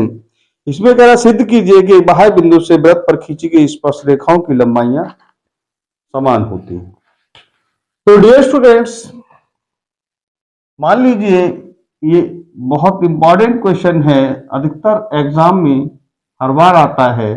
ये माना ये वृत्त का केंद्र है, इसका एक बाह्य बिंदु है, इस बाह्य बिंदु से इस वृत्त पर 2 स्पर्श रेखाएं खींची जाएं तो उनकी लंबाइयां जो है दोनों बराबर। ये प्रमेय है,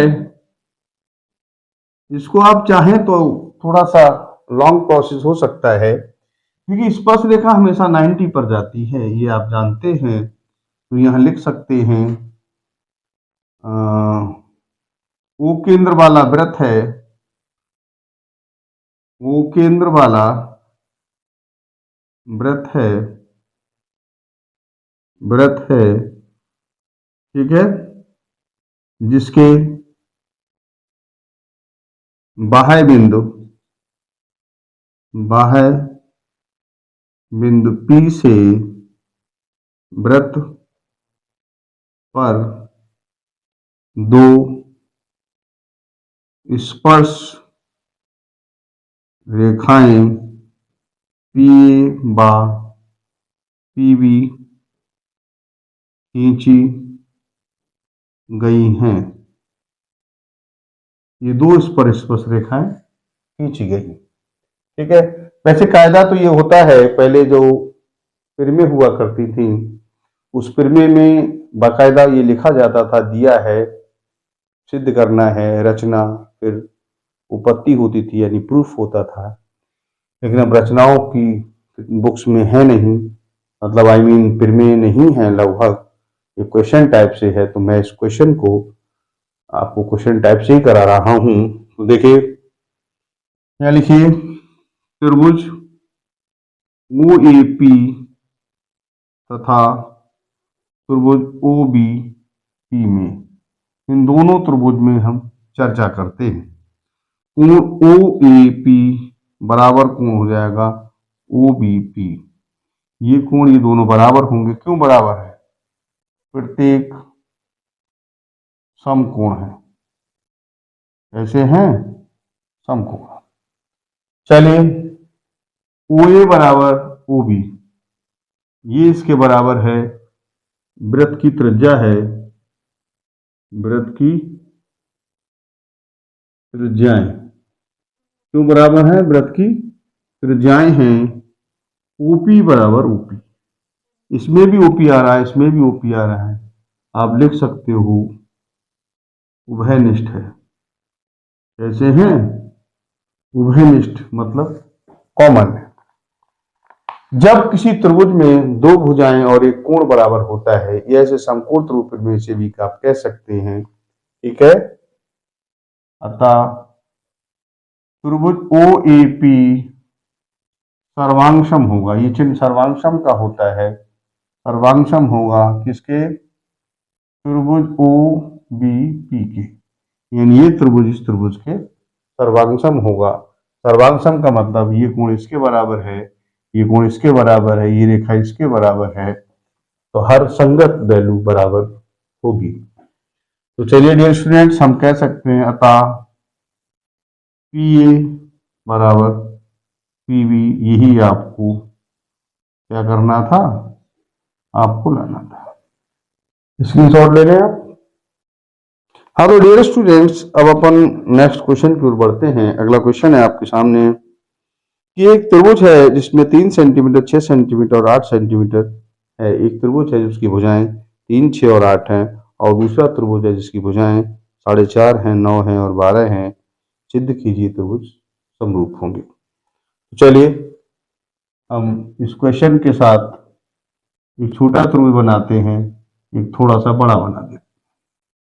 मान लीजिए ये त्रिभुज ABC है, और ये त्रिभुज P है, Q है और R है। ये भुजाएं आपकी 3, 6 और 8, 3, 6 और 8 हैं। ये 3 मान लीजिए, 6 मान लीजिए और ये 8 मान लीजिए, सेंटीमीटर सेंटीमीटर। इसकी भुजाएं क्रमशः ये 4.5 है, ये आपकी 9 सेंटीमीटर है, और ये आपकी 12 सेंटीमीटर। तो देखिए, AB बटे PQ 3 बटे 4.5, ये 0 यहाँ बढ़ जाएगा, 15 दूनी 30, 15 3 45। अब करिए BC अपॉन QR 6 बटे 9, ये भी 2 बटे 3 हो जाएगा। और यहाँ चाहे थोड़ा सा AC अपॉन PR। AC 8 है, ये 12 है, तो ये हो जाएगा 4 दूनी 8, 4 तियां 12। यहाँ आप देख रहे हैं AB अपॉन PQ बराबर है BC अपॉन QR के, और ये बराबर है AC अपॉन PR के। जब भुजाएं अनुपाती होती हैं तो हम कह सकते हैं ये त्रिभुज समरूप है। ठीक है, अतः त्रिभुज ABC समरूप है त्रिभुज PQR के। यही आपको इसमें प्रूफ करना था। अगला क्वेश्चन है, इसके साथ ये दिया है घा है, एक भिन्न है जिसके अंश और हर में एक जोड़ने पर भिन्न 4/5 हो जाती है। ये घा है पोर्शन आपका, माना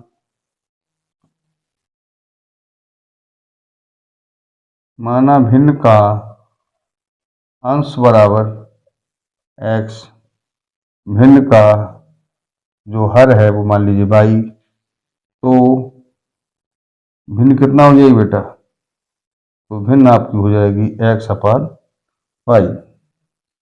वो फर्स्ट कंडीशन कहती है। फर्स्ट कंडीशन कह रही है आपसे दोनों में एक जोड़ दें तो वह 4/5 हो जाती है। यानी एक इसमें जोड़ दें, दिख रहा है बेटा, और एक इसमें जोड़ दें तो भिन्न क्या हो जाती है? यहां तक शायद आपको सी नहीं हो रहा है, कोई दिक्कत नहीं। देखो फर्स्ट कंडीशन कह रही है आपसे, ये कंडीशन कहती है कि अंश में एक जोड़ दें और हर में एक जोड़ दें तो भिन्न जो 4/5 हो जाती है। चलिए क्रॉस मल्टीप्लाई ले लें, 5x + 5 4y + 4, 5x - 4y 4, 5 इधर ले आइए, 5x - 4y बराबर -1। ये समीकरण नंबर आपकी 1 हो गई। ठीक है, अब दूसरी कंडीशन कह रही है कि यदि अंश और में 5 घटाए जाएं तो, नहीं जस्ट ए मिनट, हाँ 5 घटाए जाएं तो भिन्न 1/2 हो जाती है। सेकंड कंडीशन है कि अंश में 5 घटा दें और हर में 5 घटा दें तो भिन्न 1/2 हो जाएगी। ठीक है, कोई दिक्कत नहीं। 2x - 10 बराबर हो जाएगा y - 5, 2x - y, ये 10 इधर ले जाइए, -5, 2x - y = 5। क्वेश्चन सेकंड, समीकरण 1 व 2 से देखिए डियर स्टूडेंट्स, इसमें 4y है, इसमें 1y है। आप चाहें तो इसे 4 से गुणा करा सकते हैं, तो 5x - 4y बराबर -1। यहाँ 4 से करा दिए, 8x - 4y और 4 पंजे 20, माइनस प्लस माइनस कैंसिल हो जाएगा, -3x - 21 कैंसिल हो जाएगा। यहाँ पे आ सकता है क्वेश्चन 3x = 21 और x = हो जाएगा 21/3 और ये 7 हो गया। समीकरण 2 में रख लें वैल्यू या 1 में रख लें, आपकी मर्जी है। तो 2x - y = 5 है, 2 × 7 - y = 5, 7 दूनी 14, 5 इधर ले आइए बराबर y, तो y बराबर कितना हो गया 9। अतः जो आपकी भिन्न है वो आपकी हो जाएगी 7/9। डियर स्टूडेंट्स, एक बात याद रखिए, अगर आपको कोई प्रॉब्लम है तो आप इसका आंसर भी खुद से चेक कर सकते हैं, आपको कहीं आंसर शीट निकालने की जरूरत नहीं है। क्वेश्चन ने कहा एक जोड़, अंश में एक जोड़ेंगे 8 हो जाएगा, इसमें जोड़ेंगे 10 हो जाएगा, 2 5 2 4 जा 5 2 5 जा 10, यानी 4/5 हो जाएगी। दोनों में 5 घटा दें, इसमें 5 घटाएंगे 2 बचेगा, इसमें 5 घटाएंगे तो फिर 4 बचेगा, 2/4 यानी 1/2 भिन्न हो जाएगी। ठीक है, तो यहां तक आप स्क्रीनशॉट ले लें। हाँ तो डियर स्टूडेंट्स, अब मैं अगले क्वेश्चन है, समीकरण हल कीजिए। Question 6x² minus 3x minus 2, sorry 9x², sorry question में 9x² minus 3x minus 2 equal to 0। आपको हल कर 9 दूनी 18, 6 तिया 6 प्लस के 3x माइनस 2 बराबर 0। यहाँ 3x कॉमन है, 3x माइनस 2, यहाँ प्लस 1 कॉमन है, 3x माइनस 2, 3x माइनस 2 और 3x प्लस 1 बराबर 0, 3x माइनस 2 बराबर 0, 3x बराबर 2, x बराबर 2/3, 3x प्लस 1 बराबर 0, 3x बराबर माइनस 1, x बराबर माइनस 1/3। ये आपका आंसर हो जाएगा। चलिए इसी का अगला पार्ट है, घा जो है उसमें ट्राई करते हैं। क्वेश्चन कह रहा है कि एक एपी ज्ञात कीजिए, माना एपी मतलब अर्थमेटिक प्रोग्रेशन या समांतर श्रेणी आप कह सकते हैं। बात एक ही, मान लीजिए ए प्लस डी, ए प्लस 2d, ए प्लस 3d, इस प्रकार से एपी है। क्वेश्चन ने कहा तीसरा पद 16 है, तीसरा यानी ए 3 बराबर कितना दिया है 16, तो इसे हम ए प्लस 2d बराबर भी 16 कह सकते हैं, क्योंकि एक डी का मान कम होता है। जैसे कि आप देख रहे हैं दूसरे पद में ए प्लस डी है, तीसरे में ए प्लस 2d, एक डी का मान कम होता है। अगला कह रहा है, यहां तक सीन हो रहा होगा। अगला कह रहा है कि सातवां पद पांचवें पद से 12 अधिक है। अब सातवां पद है वो पांचवें पद से 12 अधिक है, यानी सातवें पद में से अगर हम पांचवा पद घटा दें तो 12 बचना चाहिए। ए प्लस 6d माइनस ए प्लस 4d बराबर 12, ए प्लस 6d माइनस ए माइनस 4d बराबर 12, 2d बराबर 12, d बराबर हो गया 6।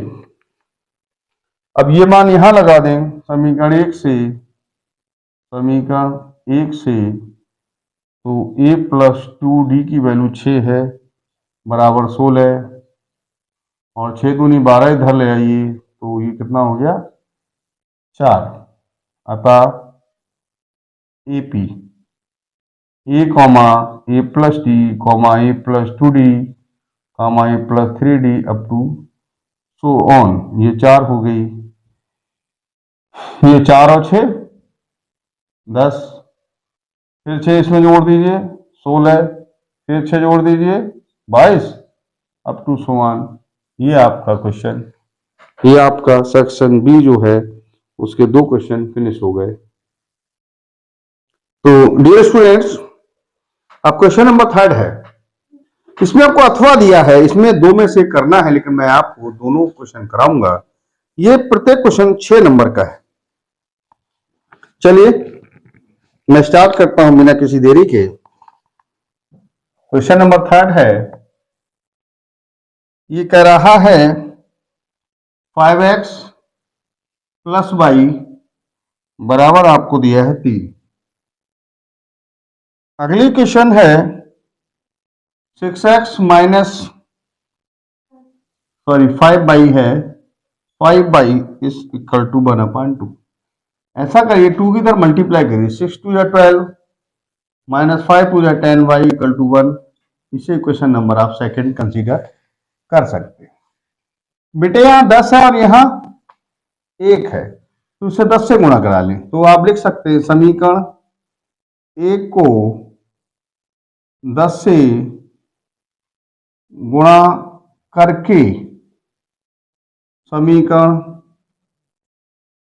2 के साथ जोड़ने पर 10 से कराइए, 10 पंजे 50x प्लस, अरे भाई, प्लस 10y और 10 तिया आपका हो जाएगा 30। ये है 12x माइनस 10y बराबर है आपका 1। ऐड कर लीजिए, ये आपका हो जाएगा 62x 31 x equal to 31 upon 62 x equal to हो जाएगा हाफ। ठीक है, x का मान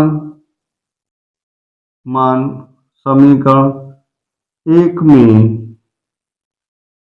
रखने पर रख दीजिए तो 5 x की वैल्यू है 1/2 प्लस वाई इक्वल टू 3, ये 5/2 हो गया plus Y equal to 3, Y equal to हो जाएगा 3 माइनस 5/2।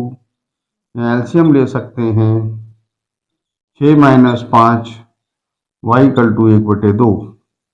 अतः इसका जो हल है वो x बराबर 1/2 और y बराबर 1/2 हो जाएगा। यही आपका आंसर होगा। यहाँ तक आपने शायद स्क्रीनशॉट ले लिया होगा। चलिए मैं इसको मिटाता हूँ, अगले क्वेश्चन की ओर अपन बढ़ते हैं। देखिए क्वेश्चन बहुत सिंपल है, इनमें ज़्यादा परेशान होने की ज़रूरत नहीं है। इसका जो अथवा वाला पार्ट है अब हम वो पढ़ते हैं, तो चलिए कोई दिक्कत नहीं है। चलिए देखिए क्वेश्चन जो इसका आपको करना एक ही है, 2 दिए हैं लेकिन आप करेंगे एक आयत है जिसका क्षेत्रफल 28 कम हो जाता है तो उसकी लंबाई 2 बढ़ा दी जाती है और चौड़ाई 2 कम कर दी जाती है। माना आयत की लंबाई बराबर x मीटर और आयत की चौड़ाई बराबर बाई मीटर, तो इसका क्षेत्रफल हो जाएगा लंबाई गुणा चौड़ाई यानी x into Y metre square. वो कह रहा है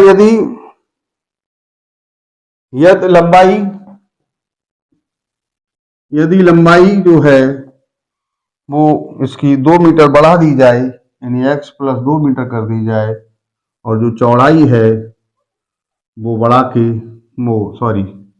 वो घटा दी जाए यानी बाई है 2 मीटर घटा दी जाए, तो इसका क्षेत्रफल जो 28 कम हो जाता है।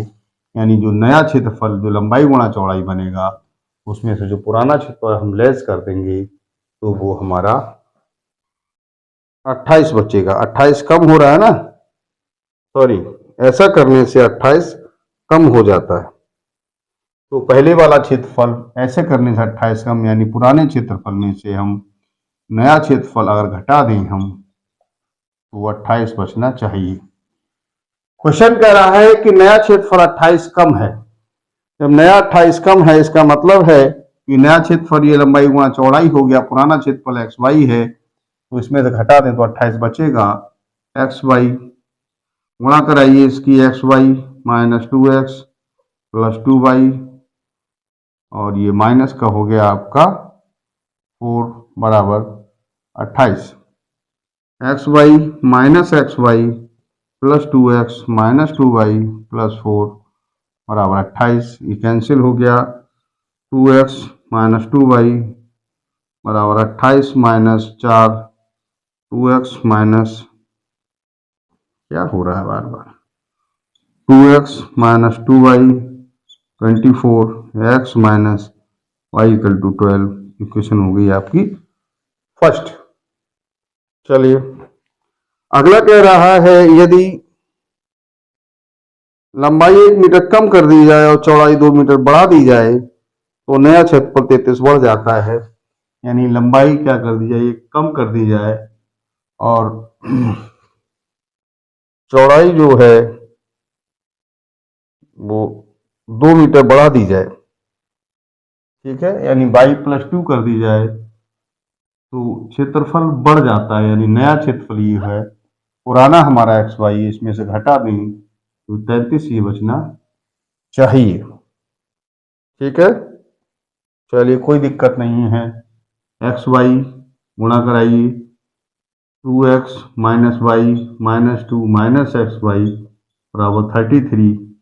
एक्स वाई कैंसिल हो जाएगा, minus 2x minus Y 33 plus 2 minus 2x minus Y 35 minus से डिवाइड करा दें तो माइनस 35 क्वेश्चन नंबर सेकेंड। अब देखें समीकरण 1 व 2 से 2x प्लस वाई बराबर है माइनस 35 और x माइनस वाई बराबर है 12। मुझे ऐसा लग रहा है क्वेश्चन कहीं मिस्टेक है। एक मिनट। सवाल कह रहा है यदि क्षेत्र 28 आयत का क्षेत्रफल 28 कब हो जाता, लंबाई 2 बढ़ा दी जाए और चौड़ाई 2 कम कर दी जाए तो पुराने में से नया घटा दें। ठीक है, ये एक्स वाई हो गया, ये माइनस का 2x प्लस 2y माइनस 4, तो ये प्लस का 2x minus 2y plus 4, 2x minus 2y, ये 4 इधर ले आइए, 20 सही है, इतना सही लिखा है। x minus Y equal to 12। यहाँ पर देखें ये क्या मिस्टेक है इसमें, ये एक्स वाई हो गया प्लस का, नहीं सॉरी प्लस 2x, इससे करीब प्लस 2x होगा, माइनस वाई माइनस 2 हो जाएगा, तो प्लस के 2x हैं ये, और ये प्लस के 2x हैं, तो फिर डिवाइड की कोई ज़रूरत ही नहीं है, और ये प्लस का 35 रहेगा, यहाँ माइनस है और बेटा यहाँ पर ये प्लस है। चलिए माइनस प्लस और माइनस कैंसिल आउट, x हो जाएगा 3 और ये 2, 23। x का मान समीकरण 1 में रख दीजिए, या 2 में कहीं रख दीजिए, कोई दिक्कत नहीं। 1 में रखने पर रखिए इसमें x या 23 minus Y equal to 12, 23 minus 12 बराबर वाई, और वाई बराबर हो जाएगा, यहाँ 1 बचा, 11 मीटर। तो लंबाई आ गई आपकी 23 मीटर, चौड़ाई आपकी आ गई 11 मीटर।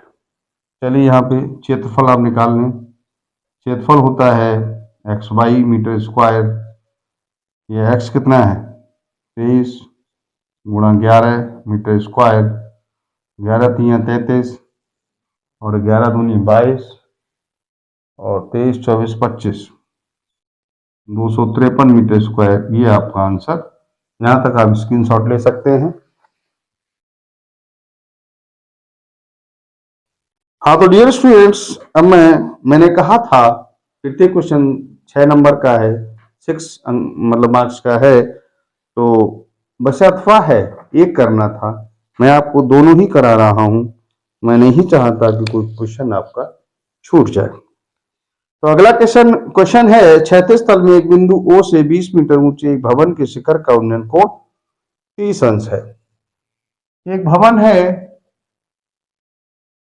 एक मिनट, भवन थोड़ा छोटा ले लीजिए। एक भवन है, भवन से किसी बिंदु O से उसका उन्नयन कोण 30 अंश है। भवन जो है 20 मीटर ऊंचा है, ये 20 मीटर ऊंचा भवन है। फिर ये कह रहा है क्वेश्चन कि इसके ऊपर एक जो ध्वज लगा है जिसके शिखर का उन्नयन कोण 45 है, यानी ये एक ध्वज है, इसका उन्नयन कोण अगर यहां से देखा जाए तो ये पूरा कितना है 45 है। माना इसकी लंबाई या ऊंचाई मान लीजिए ए बी सी एच मान लीजिए। क्वेश्चन कह रहा है ओ से भवन के पाद की दूरी, यानी ये वाली आपको बताना है x, और ये आपको ध्वजा की ऊंचाई बताना है h। माना ध्वज की ऊंचाई बराबर h मीटर और दूरी बराबर आप ले लीजिए x मीटर। त्रिभुज OCB में हम इस त्रिभुज की बात कर रहे हैं, समकोण त्रिभुज इसमें ले लीजिए, तो tan 30 अंश बराबर हो जाएगा 20/x, यानी लंब बटे आधार, 1/√3 20/x, x और हो जाएगा 20√3 मीटर। चलिए त्रिभुज ओ सी ए में ले लें, ये कोण कितना 45 है, तो tan 45 अंश बराबर हो जाएगा h प्लस 20/x। इसकी वैल्यू 1 है, तो इसकी वैल्यू आपको दी है 20√3, क्रॉस मल्टीप्लाई करा दें तो h प्लस 20 h बराबर आ जाएगा 20√3 minus 20 is common, √3 minus 1 metre. यही आपका आंसर हो जाएगा। आप इसका स्क्रीनशॉट भी ले सकते हैं। हाँ, तो डियर स्टूडेंट्स, अगला क्वेश्चन है, एक नदी के पुल किसी बिंदु से, उस नदी के एक पुल है, पुल के ऊपर कोई व्यक्ति खड़ा हुआ है, उसके किसी बिंदु से नदी के सम्मुख किनारे की अवनमन कोण 30 और 45 है, पुल के किनारे से मीनार की ऊंचाई 4.5 मीटर है, तो नदी की चौड़ाई आप ज्ञात कीजिए। तो कोई दिक्कत नहीं, माना ये एक पुल है, ये एक पुल अथवा वाला क्वेश्चन है, ये एक नदी है, मान लीजिए एक नदी है, इस नदी के दो किनारे हैं, माना ए बी और दो किनारे हैं, कि पुल पर कोई बिंदु स्थित है, वहां से इनके उन्नयन कोण जो है वो क्रमशः आपको 30 और 45 है। मान लीजिए कोण 30 है और ये वाला कोण 45 है, ये 30 है तो ये भी 30 हो जाएगा और ये वाला 45 हो जाएगा। पुल से किनारे यानी ये वाली ऊंचाई, तो इस वाली ऊंचाई को हम ये मान सकते हैं, ये वाली ऊंचाई जो है हमारी तो 4.5 मीटर है।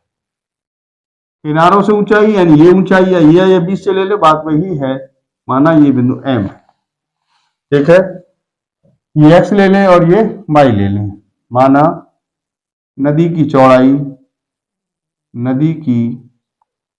चौड़ाई बराबर हो जाएगा x प्लस y मीटर, क्योंकि नदी की चौड़ाई यहां से यहां तक है। त्रिभुज AMC में लें tan 30 अंश बराबर 4.5/x, ये 4.5 है, सही करके लिख लें 4.5 मीटर, 4.5 मीटर ये है ना, हाँ ठीक है यही है। ये 1/√3 होता है 4.5, नाउ क्रॉस मल्टीप्लाई 4.5√3, ये यहां हो गया। अब इसमें ले लीजिए त्रिभुज BAMC में कोण है आपका tan 45 बराबर हो जाएगा 4.5/y, ये वैल्यू 1 है, 1/1 कर सकते हैं, तो y बराबर आ जाएगा 4.5 मीटर। अतः नदी की चौड़ाई बराबर है x प्लस y, x की वैल्यू है 4.5/√3 और ये 4.5 है, 4.5 कॉमन है, √3 प्लस 1 मीटर, ये नदी की चौड़ाई हो जाएगी। आप इसका स्क्रीनशॉट ले लें। हाँ, तो डियर स्टूडेंट्स, फिर एक बहुत इंपॉर्टेंट क्वेश्चन है, इंपॉर्टेंट मैं बार बार इसलिए कहता हूं बेटा, क्योंकि मैं समझता हूं ये क्वेश्चन प्री बोर्ड में तो आएंगे, मेन बोर्ड में भी आ सकते हैं। तो कह रहा है कि 14 सेंटीमीटर भुजा की लकड़ी का एक घन है, यानी इस प्रकार की सिचुएशन है कुछ, आप ऐसे करके कह सकते हैं, इस प्रकार का एक घन बना सकते हैं, एक इस प्रकार से आप घन बना लीजिए, ये घन है जिसकी प्रत्येक भुजा 14 सेंटीमीटर, घन की भुजा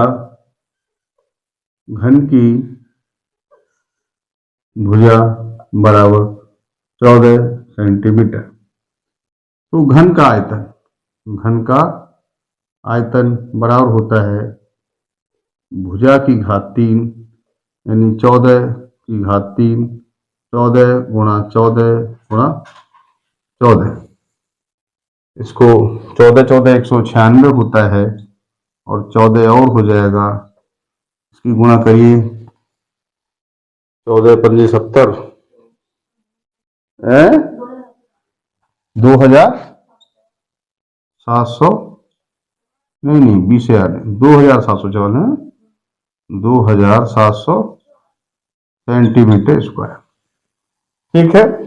अब इसमें हम गोला बनाना चाहते हैं, तो जैसे इसके जो किनारे हैं उनको हम जब छांटेंगे, यानी इस प्रकार की सिचुएशन हो जाएगी कुछ ऐसे करके, तो ये किनारे जो होंगे उनको इस प्रकार से जब बनाएंगे ऐसे करके, तो इसका जो बीच वाला ये डायमीटर है वो वही रहेगा। तो काटे गए गोले का व्यास कितना रहेगा? 14 सेंटीमीटर। त्रिज्या r बराबर हो जाएगी 7 सेंटीमीटर। त्रिज्या बेटा कितनी है? 7 सेंटीमीटर। तो गोले का आयतन हो जाएगा, गोले का आयतन 4/3 पाई r क्यूब। चलिए यहां पे लिख लेते हैं हम, आयतन कितना हो जाएगा? 4/3, पाई का मान है 22/7 और r क्यूब का मान है 7 गुणा 7 गुणा 1, 7 कट जाएगा, 22 चौक 88, 7 सत्ते 49/3। ऊपर क्या गुणा कराई बेटा कितनी आएगी? 2352/3। 3 से डिवाइड करा देना, क्यूब हो जाएगा यहाँ। क्या है? 3 सत्ते 21, कितना है? गुणा कितनी हो गई? देखने गया क्या?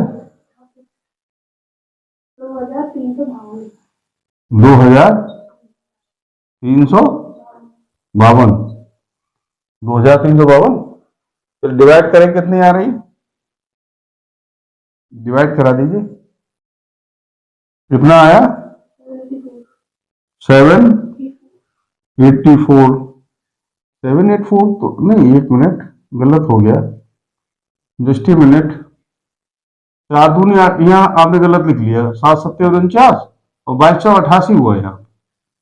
फिर से गुणा कराइए आप, देखना बेटा, 4000/3। अब इसे जरा डिवाइड करिए, कितना? 1433 सेंटीमीटर क्यूब, सॉरी क्यूब। छिली लकड़ी का आयतन, छिली लकड़ी का आयतन। देखिए डियर स्टूडेंट्स, पहले बिना छिली हुई लकड़ी का कुल आयतन कितना था?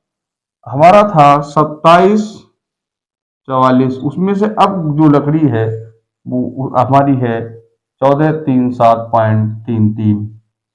लेस कर दी, कितना बचता है बेटा? लेस हो गया,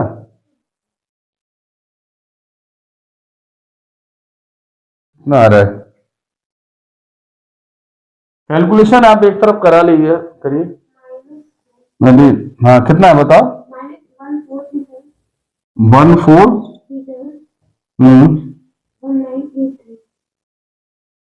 आपने डिवाइड गलत किया, यहां पे देखिए, 27441437.33 है। जब इसको यहाँ 0 कर सकते हैं, कह लीजिए 10 में 3 जाएगा, 7 रह जाएगा, यहाँ 6 रह जाएगा, यहाँ 3 13 में से 7 जाएगा, है 1367 सेंटीमीटर क्यूब। देखिए कैलकुलेशन ज्यादा टफ नहीं होती है, हम लोगों को कैलकुलेटर की आदत पड़ गई है, इसलिए ऐसा लगता है कि बहुत सिंपल होता है। अगर आप चाहें तो इसे कैलकुलेट बढ़िया तरीके से करा सकते हैं, या तो आप स्क्रीनशॉट ले लें। हाँ तो डियर स्टूडेंट्स, नेक्स्ट क्वेश्चन है अथवा वाला, आप देखिए। तो इसमें आपको प्रश्नखंड दिया है, उसमें पूछा है कि छायांकित भाग का क्षेत्र बताइए। वेरी इंपॉर्टेंट क्वेश्चन है, अधिकतर हर बार ये क्वेश्चन बोर्ड में आता है, बहुत ही इंपॉर्टेंट क्वेश्चन है, लास्ट क्वेश्चन है इसका। एक इस प्रकार से आपको डायग्राम बना है, इस प्रकार से डायग्राम बना हुआ है, ऐसे करके। छायांकित भाग का भाग ये शेडेड रीजन है, ये इसका आपको एरिया निकालना है, ठीक है। पहला भाग है ओ, ये ओ है, ये ए है, ये बी है और ये सी पॉइंट है और आपको डी। ये 14 सेंटीमीटर यहां से यहां तक, ये वाली 7 सेंटीमीटर यहां से यहां तक। ये कोण आपको दिया 30 डिग्री। कितना है? 30 डिग्री आपको दिया है। ठीक है, ये 7 है, इसका आपको एरिया निकालना है। ठीक है, चलिए R1 ले लीजिए, कितना है? 14 सेंटीमीटर। R2 7 सेंटीमीटर, यानी R2 हमने छोटा वाला ले लिया। ठीक है छायांकित भाग का क्षेत्रफल बराबर, यह कर सकते हैं थीटा बटे 360 पाई R1 स्क्वायर थीटा बटे 360 पाई R2 स्क्वायर, यानी पूरे में से ये वाला हम घटा देंगे तो ये जो शेडेड पोर्शन है छायांकित भाग उसका क्षेत्रफल आ जाएगा। थीटा का मतलब 30 बटे 360 पाई आर की वैल्यू है 14 गुणा 14 माइनस 30 बटे 360 पाई 7 गुणा 7। ठीक है डियर स्टूडेंट्स, इसको और सिंपल कर सकते हैं अगर आप चाहें तो। यहां इसमें से 30 बटे 360 पाई और 7 कॉमन ले लीजिए। ये पाई यहाँ 7, यहाँ 2 रह जाएगा, 7 दूनी 14, यहाँ 2 और यहाँ 2 रह जाएगा, यहाँ 1 और यहाँ 1 रह जाएगा। 0 0 कैंसिल हो जाएगा, 3 एकम 3 और 3 दूनी 6, 22 बटे 7, 7 और 7, 2 दूनी 4 माइनस 1, 1 7 कैंसिल हो जाएगा, 1 बटे 12 गुणा 22 गुणा 7 गुणा 3, 3 चौक 12, 2 दूनी 2 11, 77 बटे 2 सेंटीमीटर स्क्वायर, या 2 तिया 6, 1, 2 अट्ठे 16, 2 पंजे 10, 0 भी लगा सकते हैं। ये आपका छायांकित भाग का क्षेत्रफल हो जाएगा। डियर स्टूडेंट्स, आप इसको नोट कर सकते हैं। देखिए प्रिय छात्रों, मैं आपके फ्यूचर के प्रति बहुत ही ज्यादा मुझे आशा है ऐसी है कि आप लोगों के नंबर प्री बोर्ड में तो आएंगे ही, जो मेन एग्जाम है उसमें भी बहुत अच्छे नंबर आएंगे। इसलिए मेरा आपसे आग्रह है कि आप हमारे चैनल से जुड़े रहें। हम आपको अपने वीडियो के माध्यम से पहले तो पूरा सिलेबस करा रहे हैं, उसके साथ हमने जब से ये मेरी जानकारी में आया है कि जो प्री बोर्ड है उसमें अनसोल्ड पेपर 2025 के आएंगे, तो मैंने आपको 2025 के अनसोल्ड पेपर कराना शुरू किया है। क्योंकि मैं समझता हूं 2025 का अनसोल्ड अगर आया और गवर्नमेंट की कोई अगर पॉलिसी आ गई, अगर हो सकता है उन्होंने इन कॉपियों को अगर मंगा लिया, कहा ये भी बोर्ड के एग्जाम है, तो इस चीज को ध्यान में रखकर आपको प्री बोर्ड में अच्छी तैयारी, अच्छे मार्क्स लाने चाहिए पूरी मेहनत के साथ। मैं इस बात का दावा नहीं कर रहा हूं कि आपको ये आपका फाइनल एग्जाम होगा, may be everything is possible. तो मेरी आपसे आग्रह है कि आप बहुत ध्यान दें, और मैं आपको मैंने सुना है कि बहुत जल्द ही आपका मैथ का पेपर है, इसलिए मैं आपको विधिवत रूप से पेपर से पहले सारे सेट जो 7 सेट हैं वो सारे कराने का प्रयास करूंगा। यहां तक आप स्क्रीनशॉट ले सकते हैं। यदि आपको वीडियो हमारा अच्छा लगे तो लाइक करें, सब्सक्राइब करें और अपने सभी मित्रों को अवगत कराएं कि एक इस प्रकार का भी एक चैनल है जो हमें पूर्णतः मैथमेटिक्स से आप पूर्णतः पढ़ाने का प्रयास कर रहे हैं, पूर्णतः अनसोल्ड कराने का प्रयास कर रहे हैं। तो आप ऐसे चैनल से जुड़े और उन सभी मित्रों, दोस्तों को, रिश्तेदारों को ये लिंक सेंड करें जिससे वो बच्चे भी इससे लाभान्वित हो सके। Thank you. आप इसका स्क्रीनशॉट ले सकते हैं।